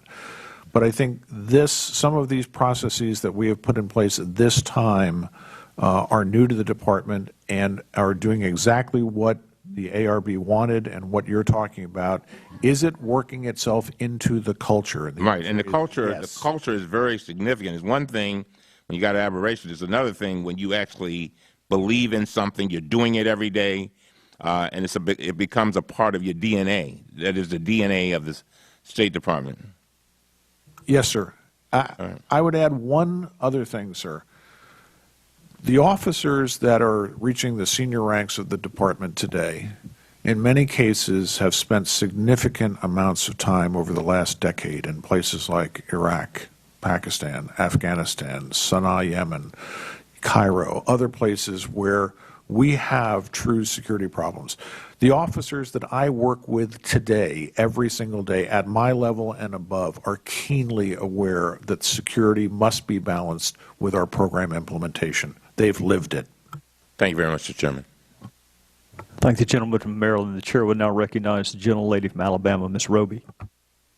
Thank you, Chairman Gowdy. Mr. Linick, are you familiar with the 1997 OIG recommendation regarding the need to prioritize MSG detachments at diplomatic posts using a methodology based on the OSPB security standards? I vaguely familiar with. I wasn't here in 1997. Okay. Are you aware that it was closed in 1998? I think that's right.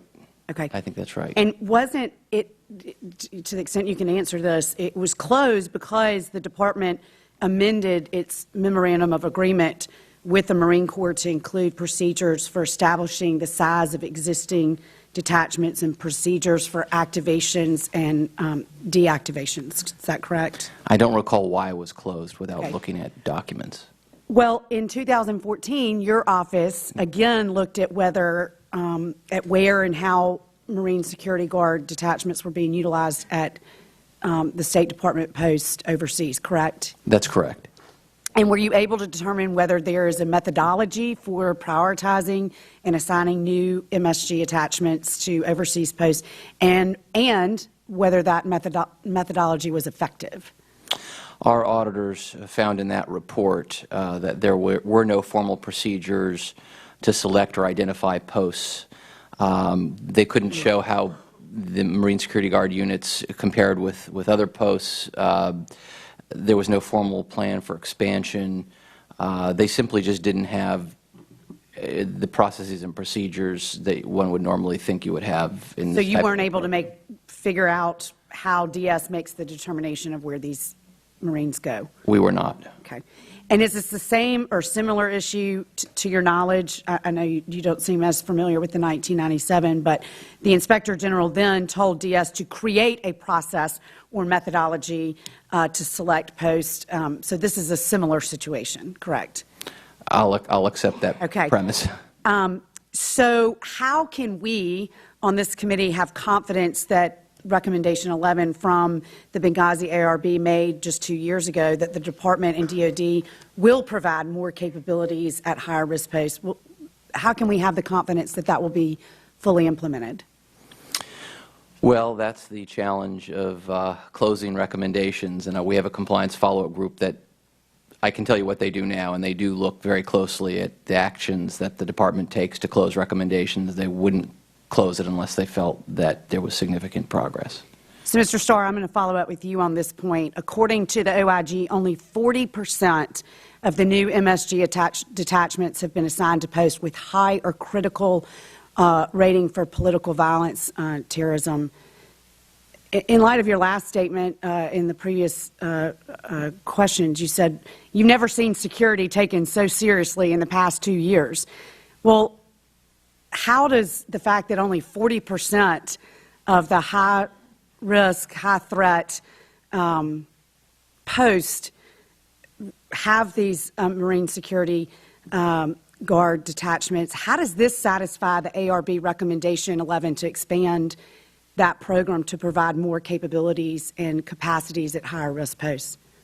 Thank you for the question, Congresswoman. There's actually a very clear, very simple answer for this.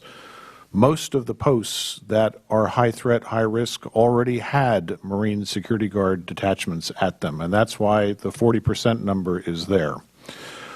Of the 30 posts that we ranked as our highest threat, highest vulnerability, 19 of them already had Marine Security Guard detachments. We've added 2 to those. Of the remaining 9 posts, 5 of those posts, there's no one there. The post is in name only. We don't have people on the ground. Mogadishu, Herat, Let me interrupt you for just a second. Mr. Linick, do you agree with those numbers? I haven't confirmed those numbers, so I don't know. Okay. And there are several other posts. There's about 4 posts in that high threat list where we would like to put Marine Security Guard detachments. The host government has not allowed us to do that. Okay. So, but the reason that that figure seems very strange is that in the vast majority of cases, we've already got Marine detachments at those places where are high let's be very clear threat. about this, Mr. Starr. How many current high-risk threat posts do not have MSG detachments? Of the 30 highest risk, highest threat level posts, 9 do not, but 5 of those 9 are not functioning posts. They're closed, so 4. Okay. Do you agree with that, Mr. Linick, or do you not know? I don't know. Okay. Is there a timetable, Mr. Starr, in place for assigning the MSG detachments to the, you say 4 posts? Is there a timetable?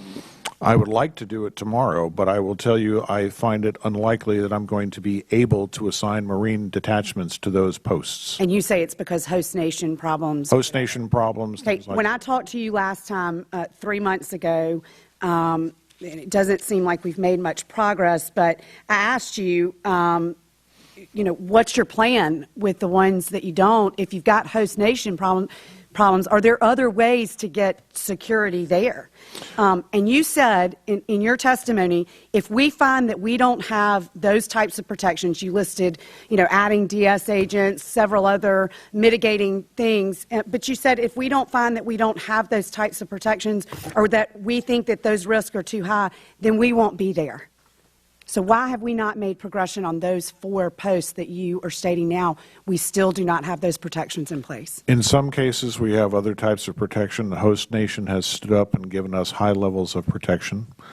In some cases, I have a tremendous amount of other resources there, including diplomatic security agents and armed contractors that meet the threat.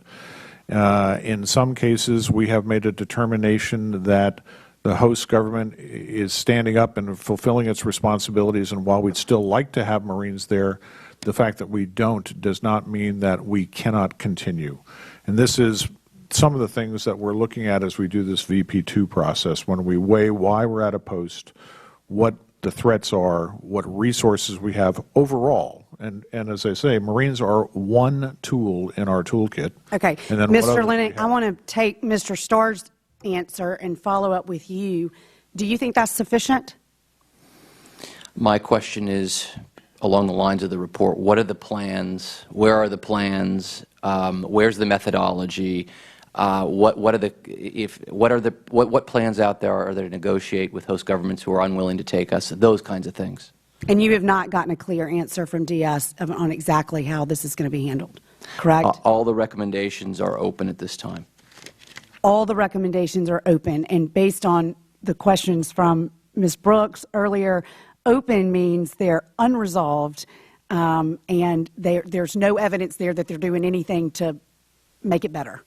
Well, actually, there are a number of open resolved recommendations. In other words, the Department has agreed in principle to comply, but there are 2 recommendations which are unresolved, which means we just disagree. Of the 6, there's 4 unresolved and 2. No, 2. Excuse me, 4 resolved and 2 unresolved. That's correct. But even the resolved, you've just gotten them to say that they want to do something, but you have no actions to back up their words. That's correct. So we still have, and according to Mr. Starr's testimony, we have 4 places in very dangerous places of the world where American lives are at stake because we don't have the proper security in place.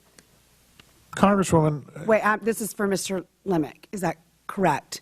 I mean, I have to accept that those facts because I don't know independently whether that's true. Recommendation 6 of your report recommends that DS Marine Security Guard program conduct a staffing and resource assessment and then judiciously allocate appropriate resources to facilitate compliance with the Benghazi Accountability Review Board report to upgrade security for personnel at high threat posts. Has this been done?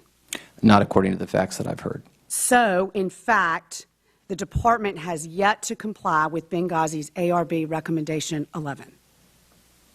Correct. We believe Benghazi ARB 11 intended for there to be MSG, Marine Security Guards, at all high-threat posts. And so I want to hear you say yes, that is correct. Okay. Okay. Thank you very much. I've got 22 seconds left. I did want to touch a little bit on the local guard force. And let's see, real quick, Mr. Linick, if I can just get to the point with you. You had two findings in your report. A, security contractors did not fully comply with the vetting requirements called for in the contracts. And B, the regional security officers at overseas posts took it upon themselves to vary the vetting and approval process and failed to ensure that the security contractors provided all the required documentation. That's correct. That's correct. Okay. So did any of the security companies that had contracts fully perform all vetting required in their contracts? No, we looked at 87 personnel files, and none of the security contractors performed all of the vetting requirements contained in the contract. Okay. Yes. And of the 6 embassies reviewed, did any of them allow guards to work before being fully vetted? Yes, a number of them allowed them to work without vetting. Mr. Chairman, I do not understand how this can be just 2 years after 4 Americans were killed in Benghazi. We have local guards that are not fully vetted. That clearly, Mr. Chairman, show that we have a severe security threat in very dangerous places where American lives are at stake today. Thank you so much. Thank you for being here. I yield back. Thank the gentlelady from Alabama. The chair will now recognize the gentleman from California, Mr. Schiff. Thank you, Mr. Chairman. Thank you, gentlemen, for being here. Appreciate your service very much. Mr. Starr, I wanted to ask you just for some historical perspective, because I think many Americans may be under the impression that that what took place in Benghazi was extraordinary in the sense that we'd never had attacks on our diplomatic facilities or tragedies like this in the past.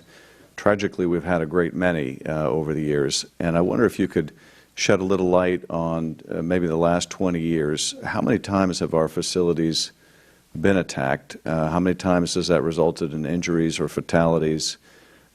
Is the problem getting worse because the world is now more unstable?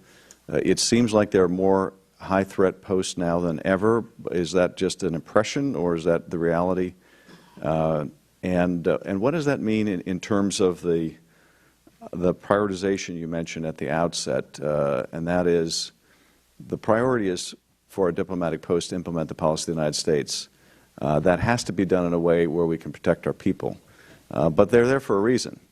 And there are many posts where we are, where we could ask the same questions. You know, why are we in Yemen? Why are we in Iraq? Why are we in any of these places that are inherently dangerous? There are foreign policy objectives in each of these places, as there was in Libya. And we have increasingly difficult calls to make about where we post our people, what risks we're willing to undertake in the furtherance of our policy. And it's one of the reasons I have such great respect for our people that are in the diplomatic corps, because they're at risk. There's just no avoiding it these days.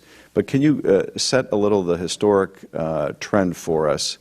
What has been our experience with violence at our facilities? To what degree is that phenomenon changing, and is it changing for the worse? We have more posts today categorized at high or critical threat for civil disorder or terrorism than at any time in my service in the department. I think we are seeing a lot of different threats emerging. I don't think that's a surprise to anyone. We are challenged in many ways, but again, going back to what we've been doing since Nairobi and Dar es Salaam, which was when al-Qaeda first came, in our view, full face, that we had to recognize that we had a determined non-state enemy against us. A lot of the programs that we put in place and the buildings that we built have helped make us and balance that security. But, Congressman, as you say, over the last 10 or more years, we've had multiple attacks on our facilities and our people in Iraq. Many attacks in Afghanistan. In Herat last year, we had a horrific attack with 2 truck bombs, 8 suicide bombers trying to kill our people at the consulate in Herat. Our security systems worked. We killed all of them. We lost, tragically, some third country national guards, security guards, and some Afghan police officers, but no Americans were killed in that.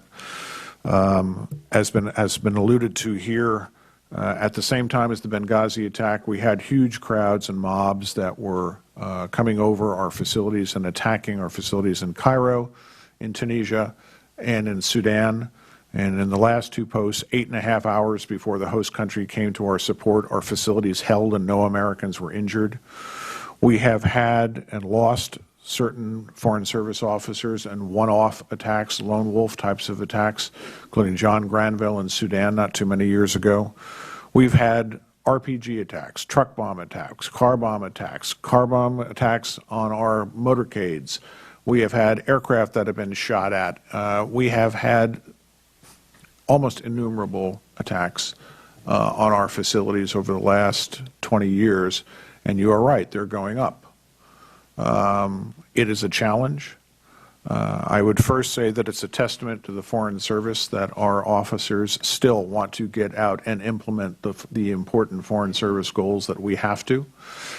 It is a testament to their willingness to take new types of training and for the Department to take on these security risks.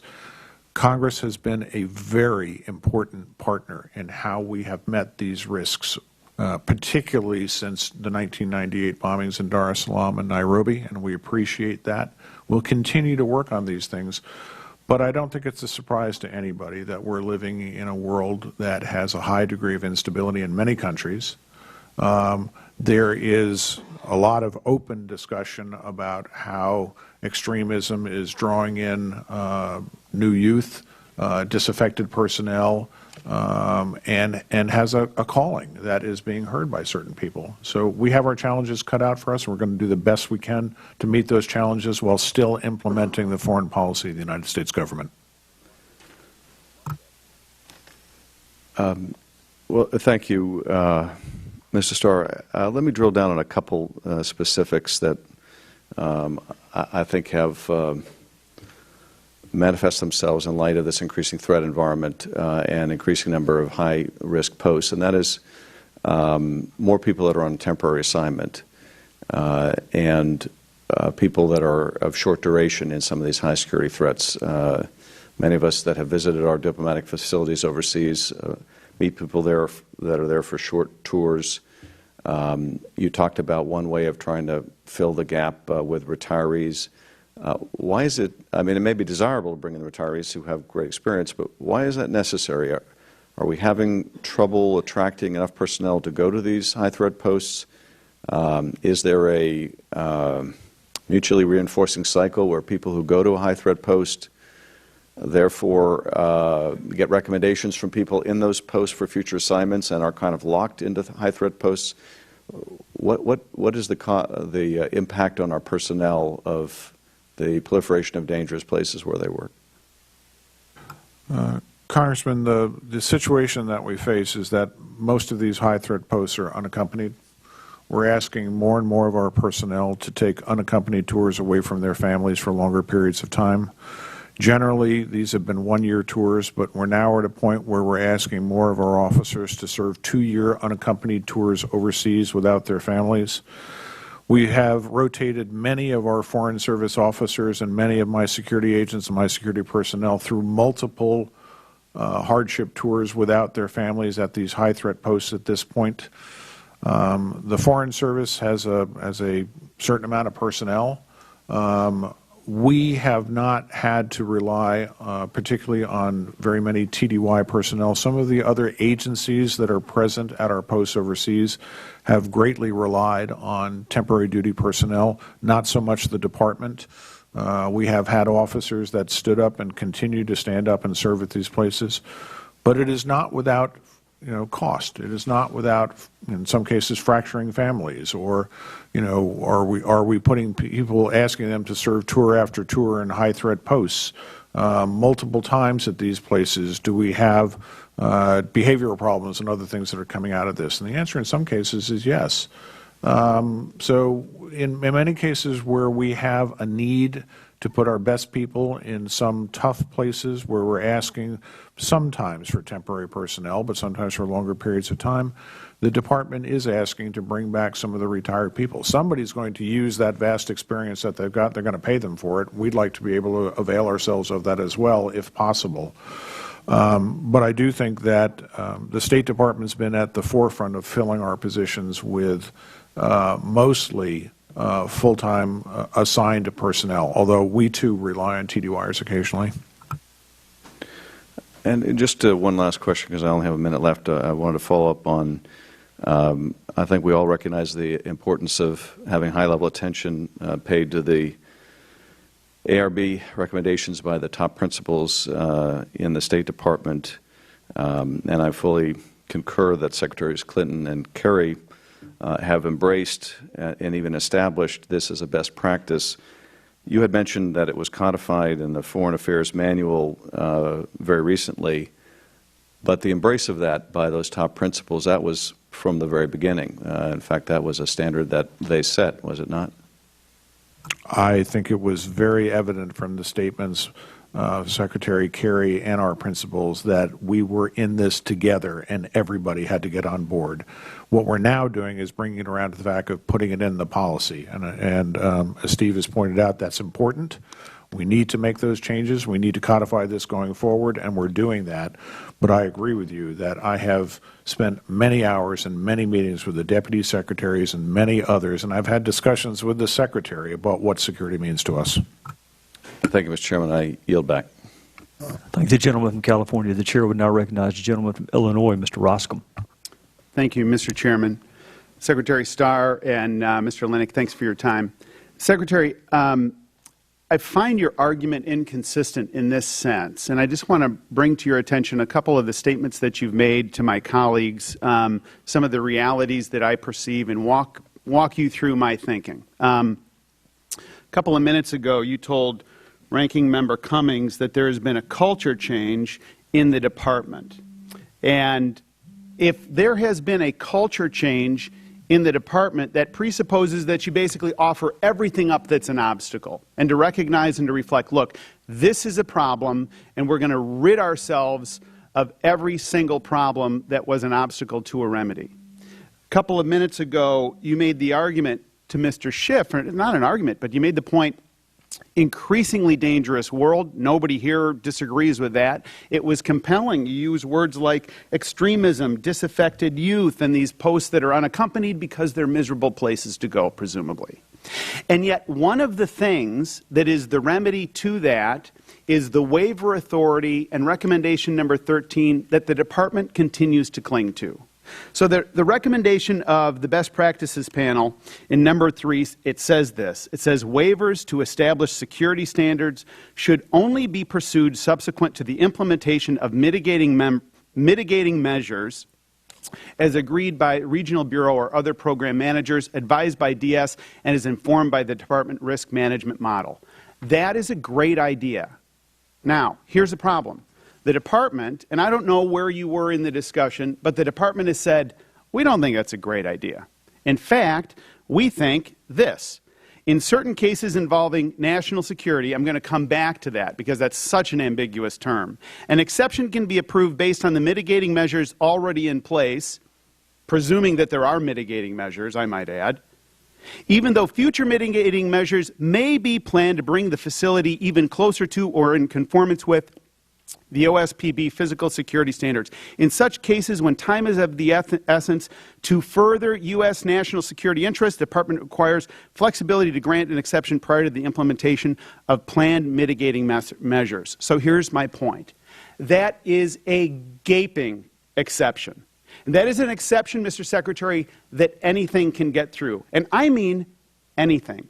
So if it is simply, look, this is national security, all of a sudden that becomes a laminated hall pass for somebody at the Department of State to say, we're declaring this a national security emergency. Yeah, we've gone through the whole process, the process that you described, that is identifying the high-risk, high-threat, high-risk post, going through VP2. So far, there's no restraining influence.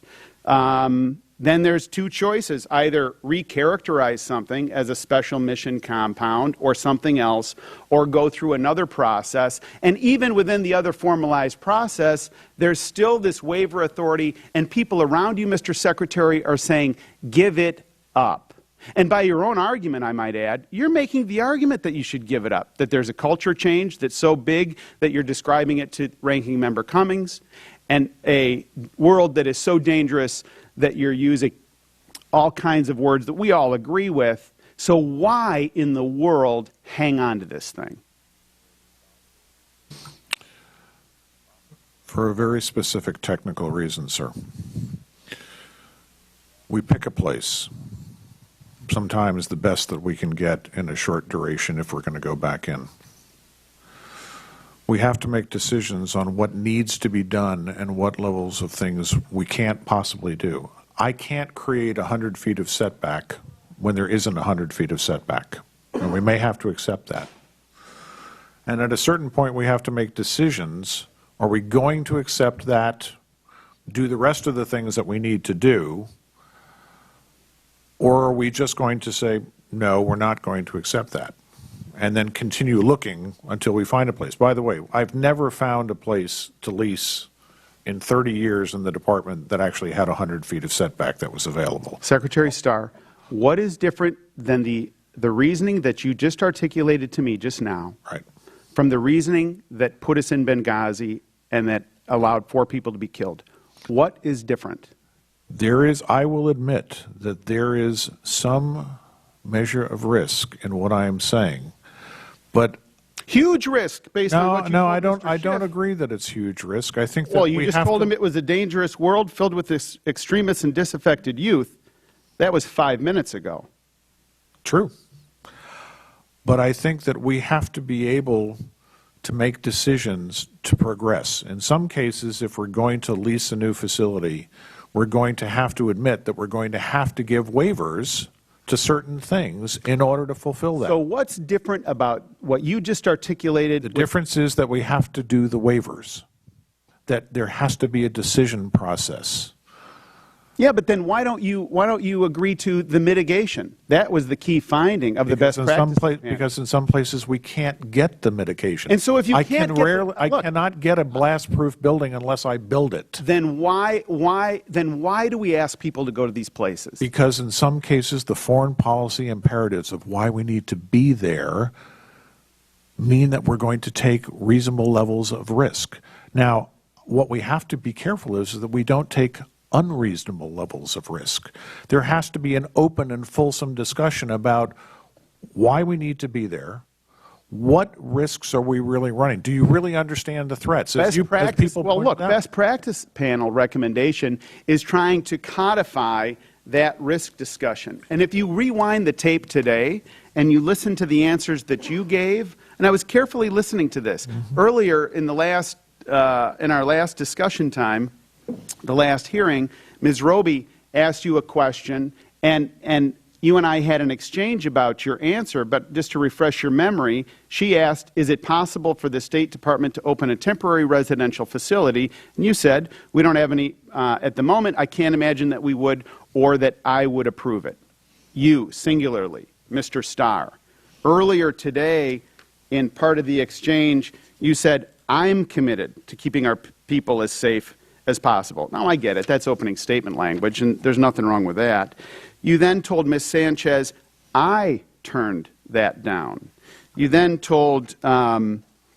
Jordan, I have access. And your bristle was up a little bit because he was pushing you around, but you were saying, I have access to the Secretary of State. Now, here's the problem. When you're gone, that next person will be confronted with the same discussion that you admitted is basically that there's nothing really different about the thinking that went in on Benghazi, to your knowledge, because you told us you weren't there. I'm telling you that I think it is very similar, that line of thinking that says, yeah, it's dangerous, we got to get in and we got to go, and yeah, there's no time, and we've got to check these boxes, and yeah. And you've got this national security exception, that the exception, like I've described, is this big, and we're right back into this situation. Notwithstanding the culture change that you've offered up, do you see where this is going? Which is why people around you are saying, give it up. Offer it up. You don't need it. I think that relying on one recommendation. This is not one recommendation. No, that's one particular recommendation that we don't agree with, because of a technical reason that we have to be able to say in advance and write the waivers and say we're going to accept waiving that security standard.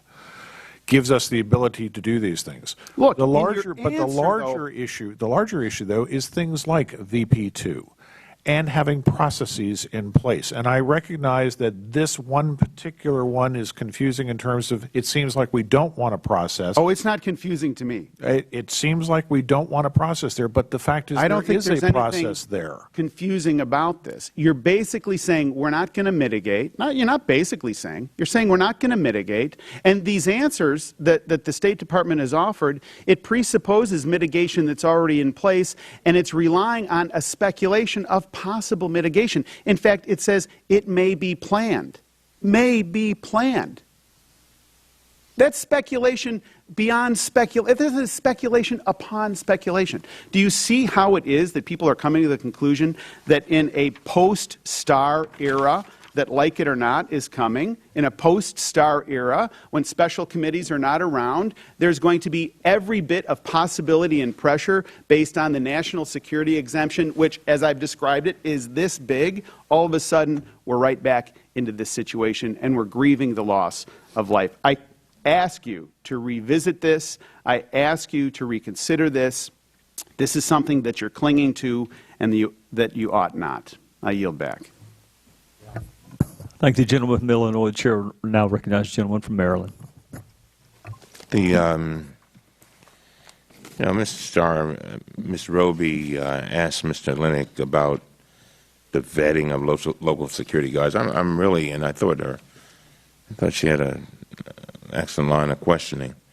I want to make sure I understand what's going on here, because when the dust settles again, I want to make sure our people are safe. In June, when we talk about the vetting, can you tell me why there is no vetting in those, I think it was 4 countries, Mr.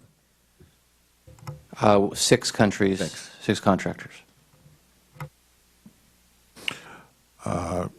Congressman, the answer is that it is not true that there was no vetting.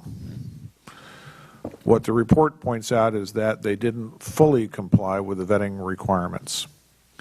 There are places around the world where we work that our normal vetting requirements, things like requiring a police check, can't be accomplished. There are places where we are, or the contractor is not allowed to perform a background investigation. This is, of all places, in one place in Italy. We cannot vet contractors in Italy because of personal rights and statements that they have in law. It does not mean that we don't do our best job to vet the people that we bring on board. Now, I want to say one thing clearly. When Steve and his inspectors go out and they find a circumstance where they say, hey, we don't think the contractor is living up to the vetting requirements, I want to know that. And we take that seriously, and we go back and say, okay, what's happening here? Now, in some cases, we may find that there's a reason that the contractor isn't fully vetting the people. He may have to use alternate methods. But there may be cases, and Steve's people may find out, that he's trying to put some shortcuts in place. He doesn't want to pay for the vetting, and we need to know those things, and that's valuable guidance that Inspector General's teams are bringing back to us. So I think it's dual answer. One, I want to know what they're finding, because these inspections are part of our backstop and they're important to us. Second, there may be reasons in some cases that there may not be a full vetting, cases that we can't do it. There are different types of workarounds. In certain places, because we can't do police checks and they don't make any, you just buy a police check essentially. We're looking at family ties. You know, does everybody know this person? Does this person really want to work at the embassy? And people have known his character for a long time. So there may be workarounds. And finally, there are places where we know that we have significant issues hiring local employees to be guards.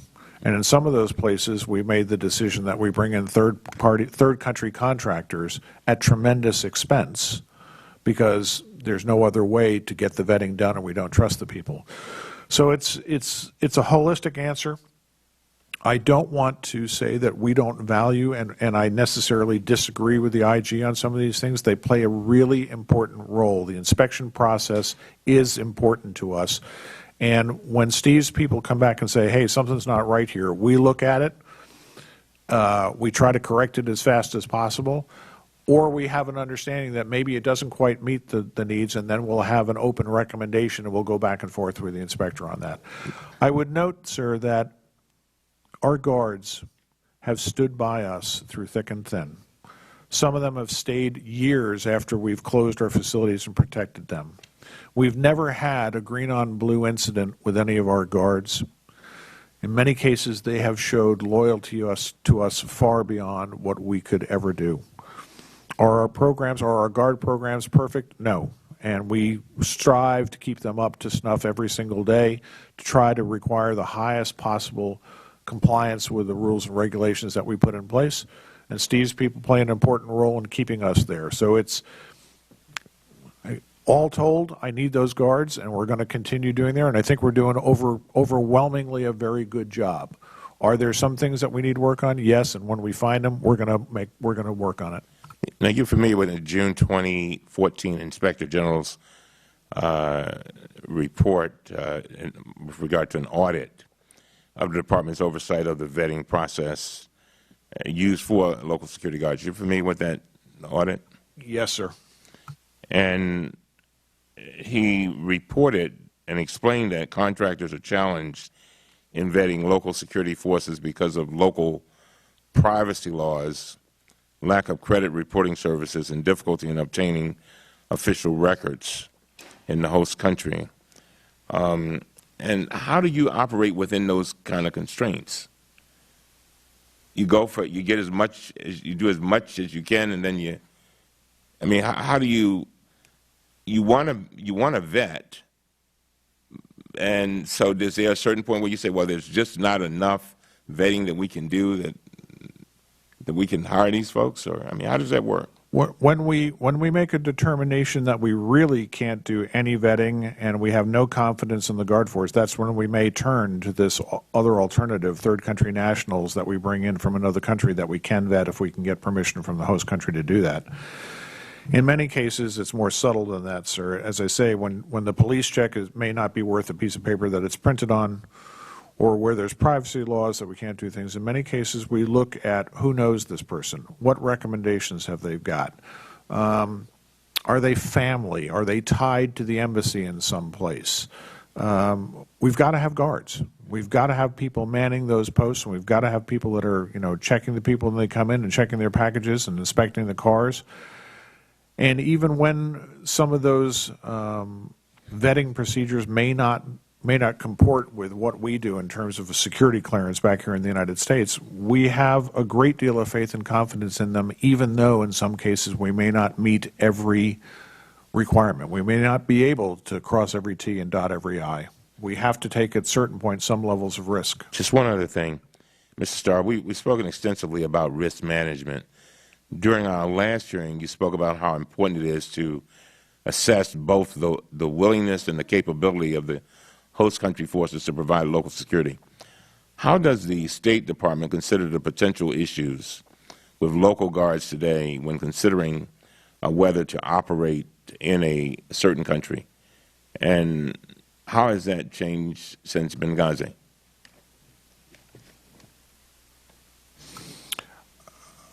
I don't know that that has actually changed since Benghazi, sir. I would say that it's been an ongoing issue for us. There are some countries that will not allow us to have guard contractors. In some cases, we can hire them directly. There are some countries where we have made that determination that because of counterintelligence issues or because we may think that the Guard force could be infiltrated and we don't have faith and confidence that we may use third country contractors. This has been an ongoing issue since 2002. We look at every country very carefully. We make a determination how we can best fulfill the security requirements in that country, whether it's a contract, whether it's a PSA, direct hire guard force, whether it's a third country national guard force. We rely in great part on the experience of the RSOs in the field and the contracting officers and the general services officers to give us advice here in Washington and listen to them and then make recommendations and decisions based on the best knowledge that we have. Well, let me say this. I want to thank both of our witnesses for being here today. We really do appreciate it, and we appreciate your willingness to work hard every day to make our people safer. As I know, Mr. Starr, that I know we pressed you hard today. Please recognize and understand that we do so to ensure the department's feet are held to the fire. Because it is important for all of us that we do this right. And I remind you again, it is our watch. Your testimony in September and October the update you provided us, we appreciate. And your testimony today shows continued progress. And we appreciate your willingness to work with us and anyone else who helps to make our embassy safer.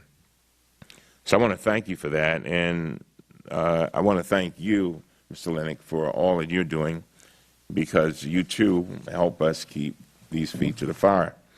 With regard to the ARB, I think we're making good progress, but I want to make sure everything is done.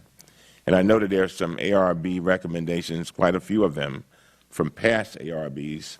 I think we need to take these opportunities and try to address as much as we possibly can, even back then, because those things are still ongoing, right, Mr. Linick? There's still problems. Yes, that's correct. Yeah.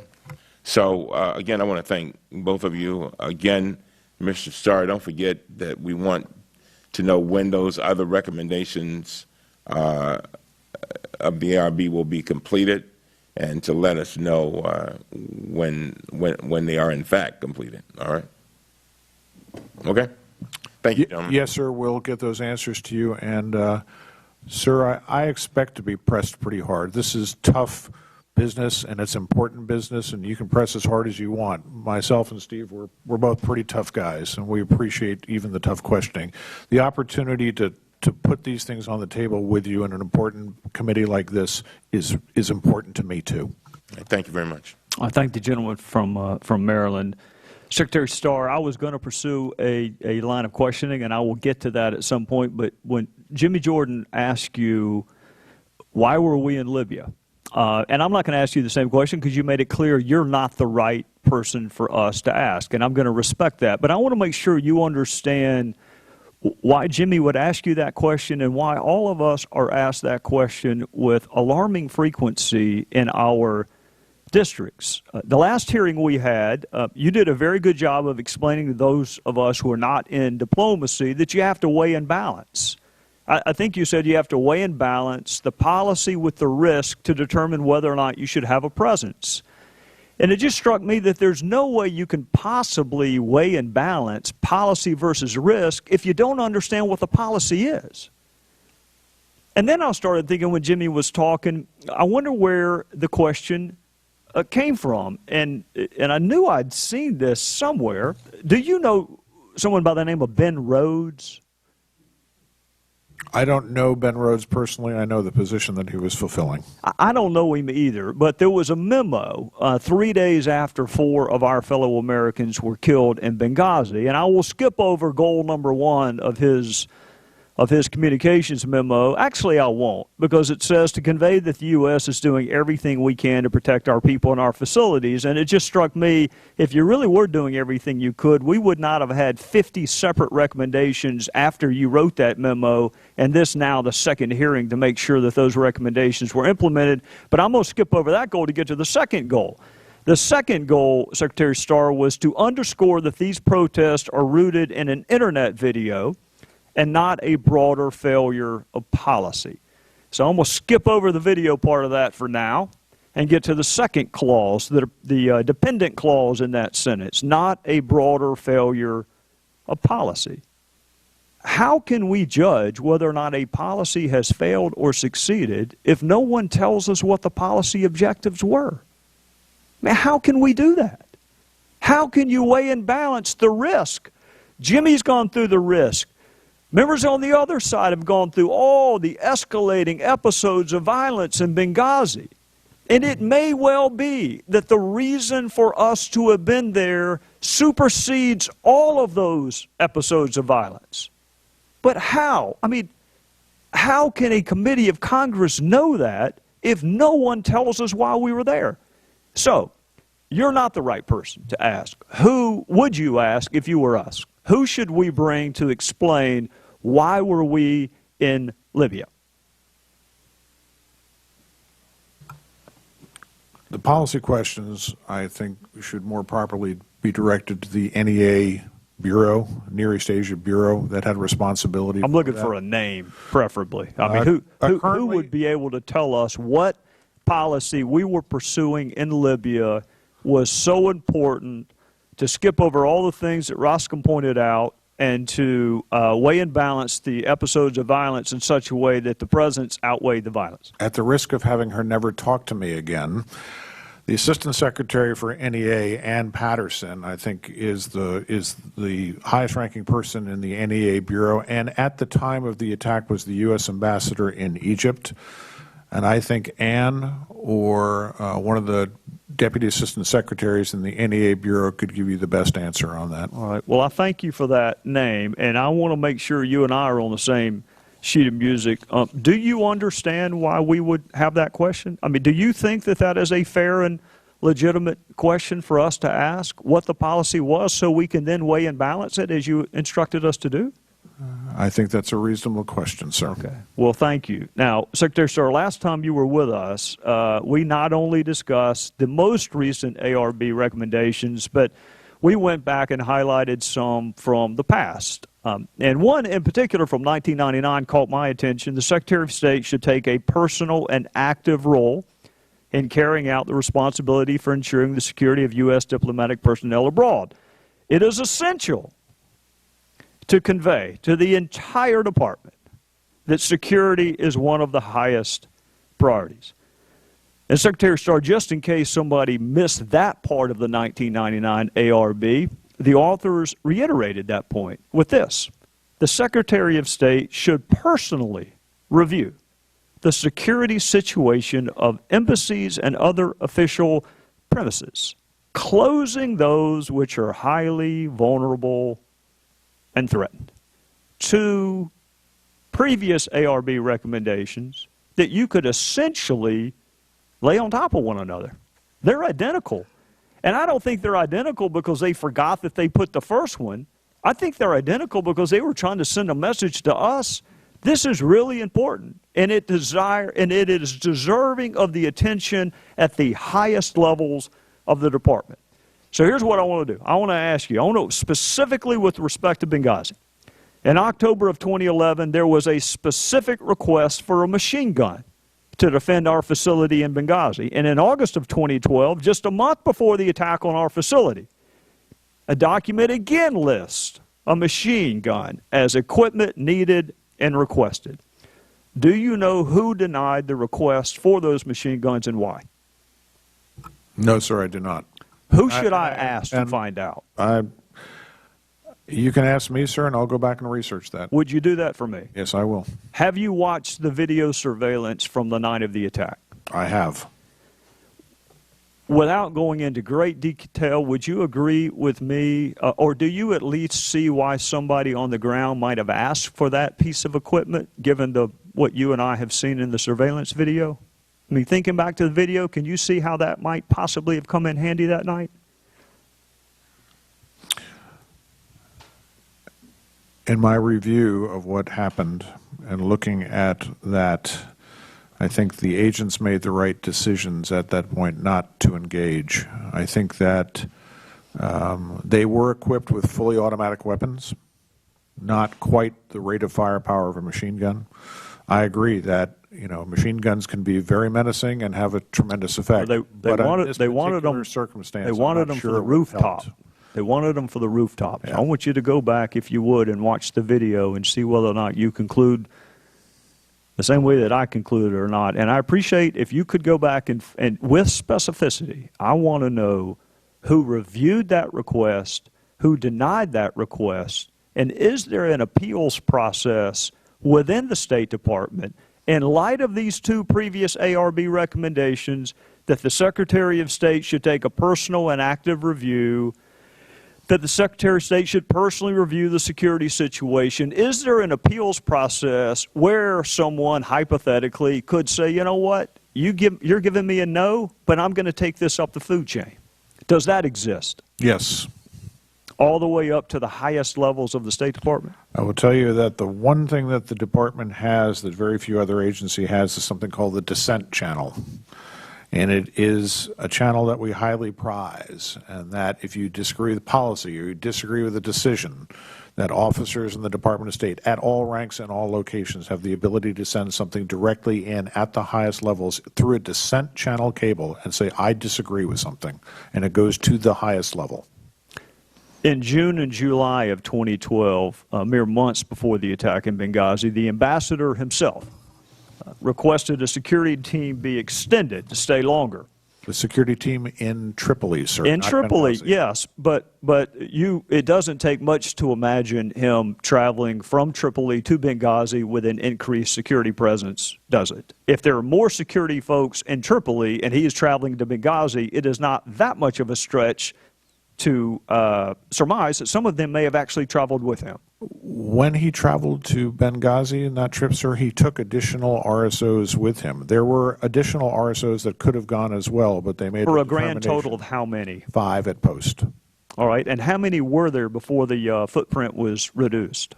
3. No. How many were there before their deployment ended? I don't think there was ever more than 5 at that post, sir.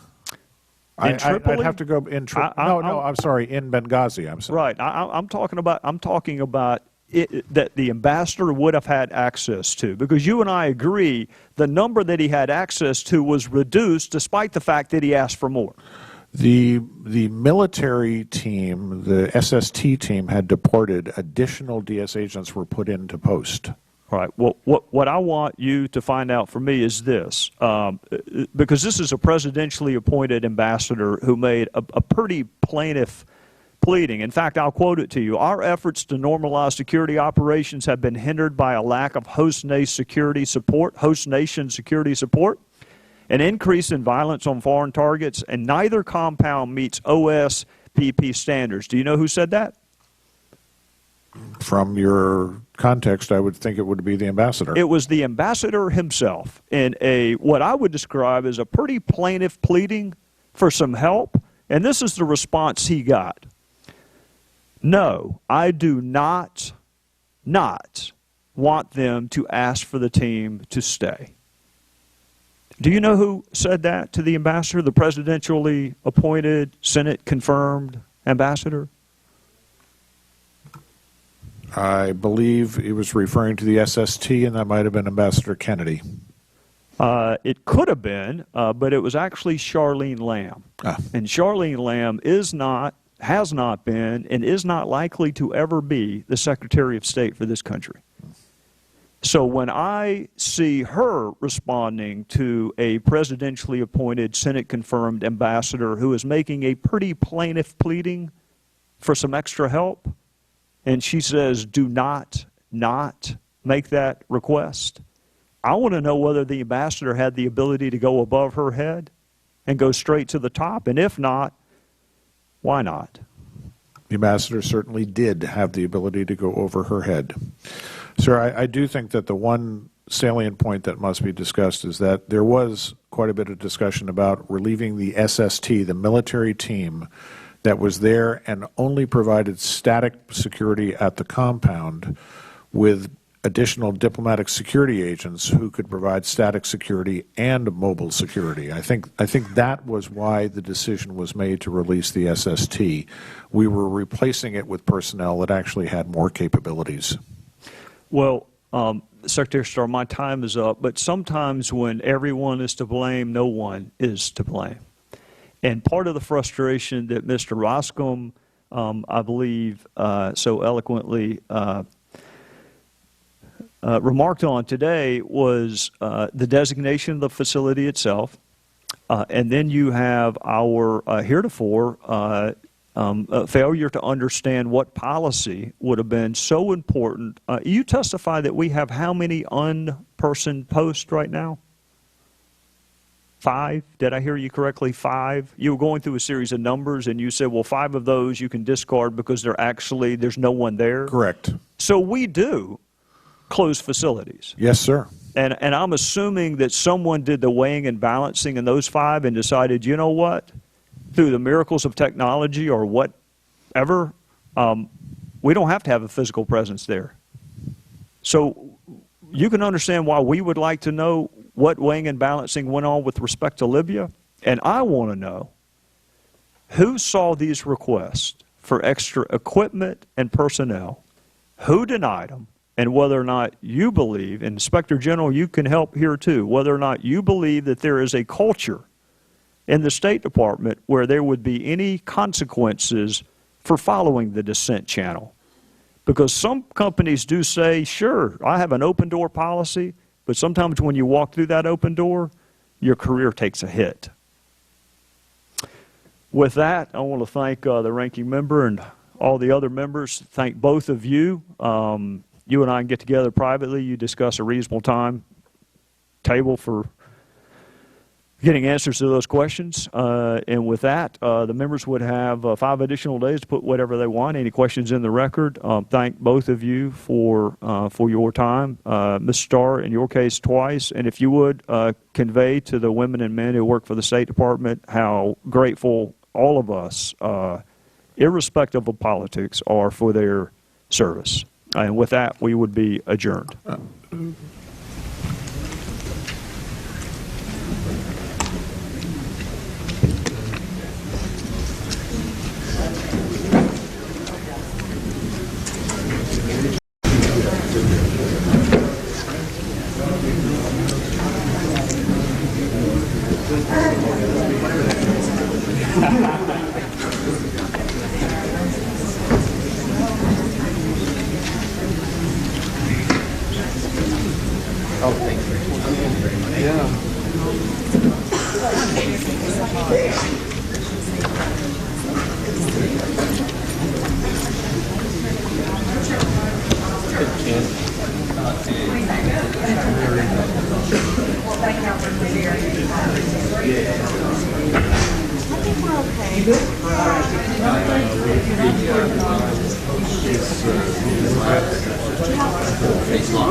Are you heading over for lunch? I can meet just for a couple minutes to see what you get. Bring come on email to you. Oh no, we should corral the green.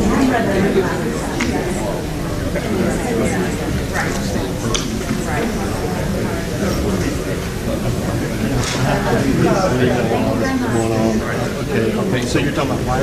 Yeah, I'm going to come. How are you? Okay.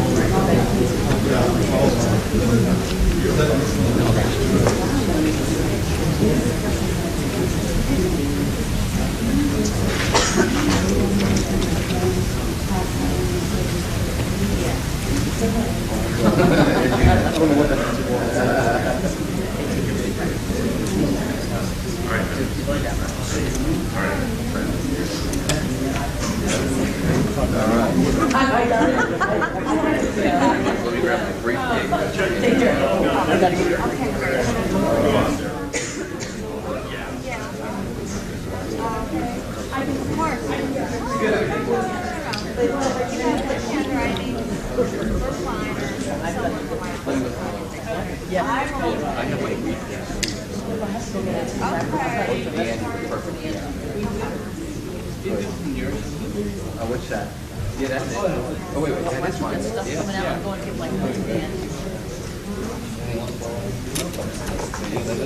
Hey, Tim, I can put my stuff in here.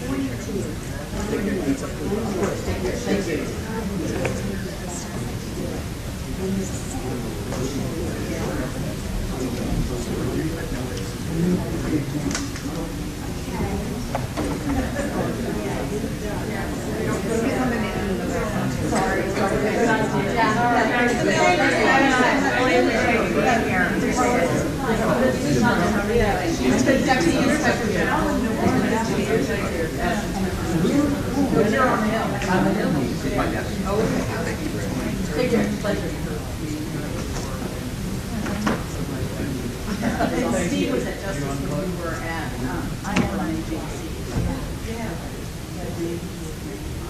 He was saying, But in like 05,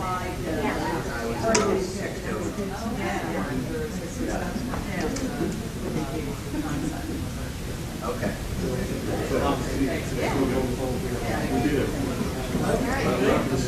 I'm good. You're not listening to this. We're entitled to Christmas.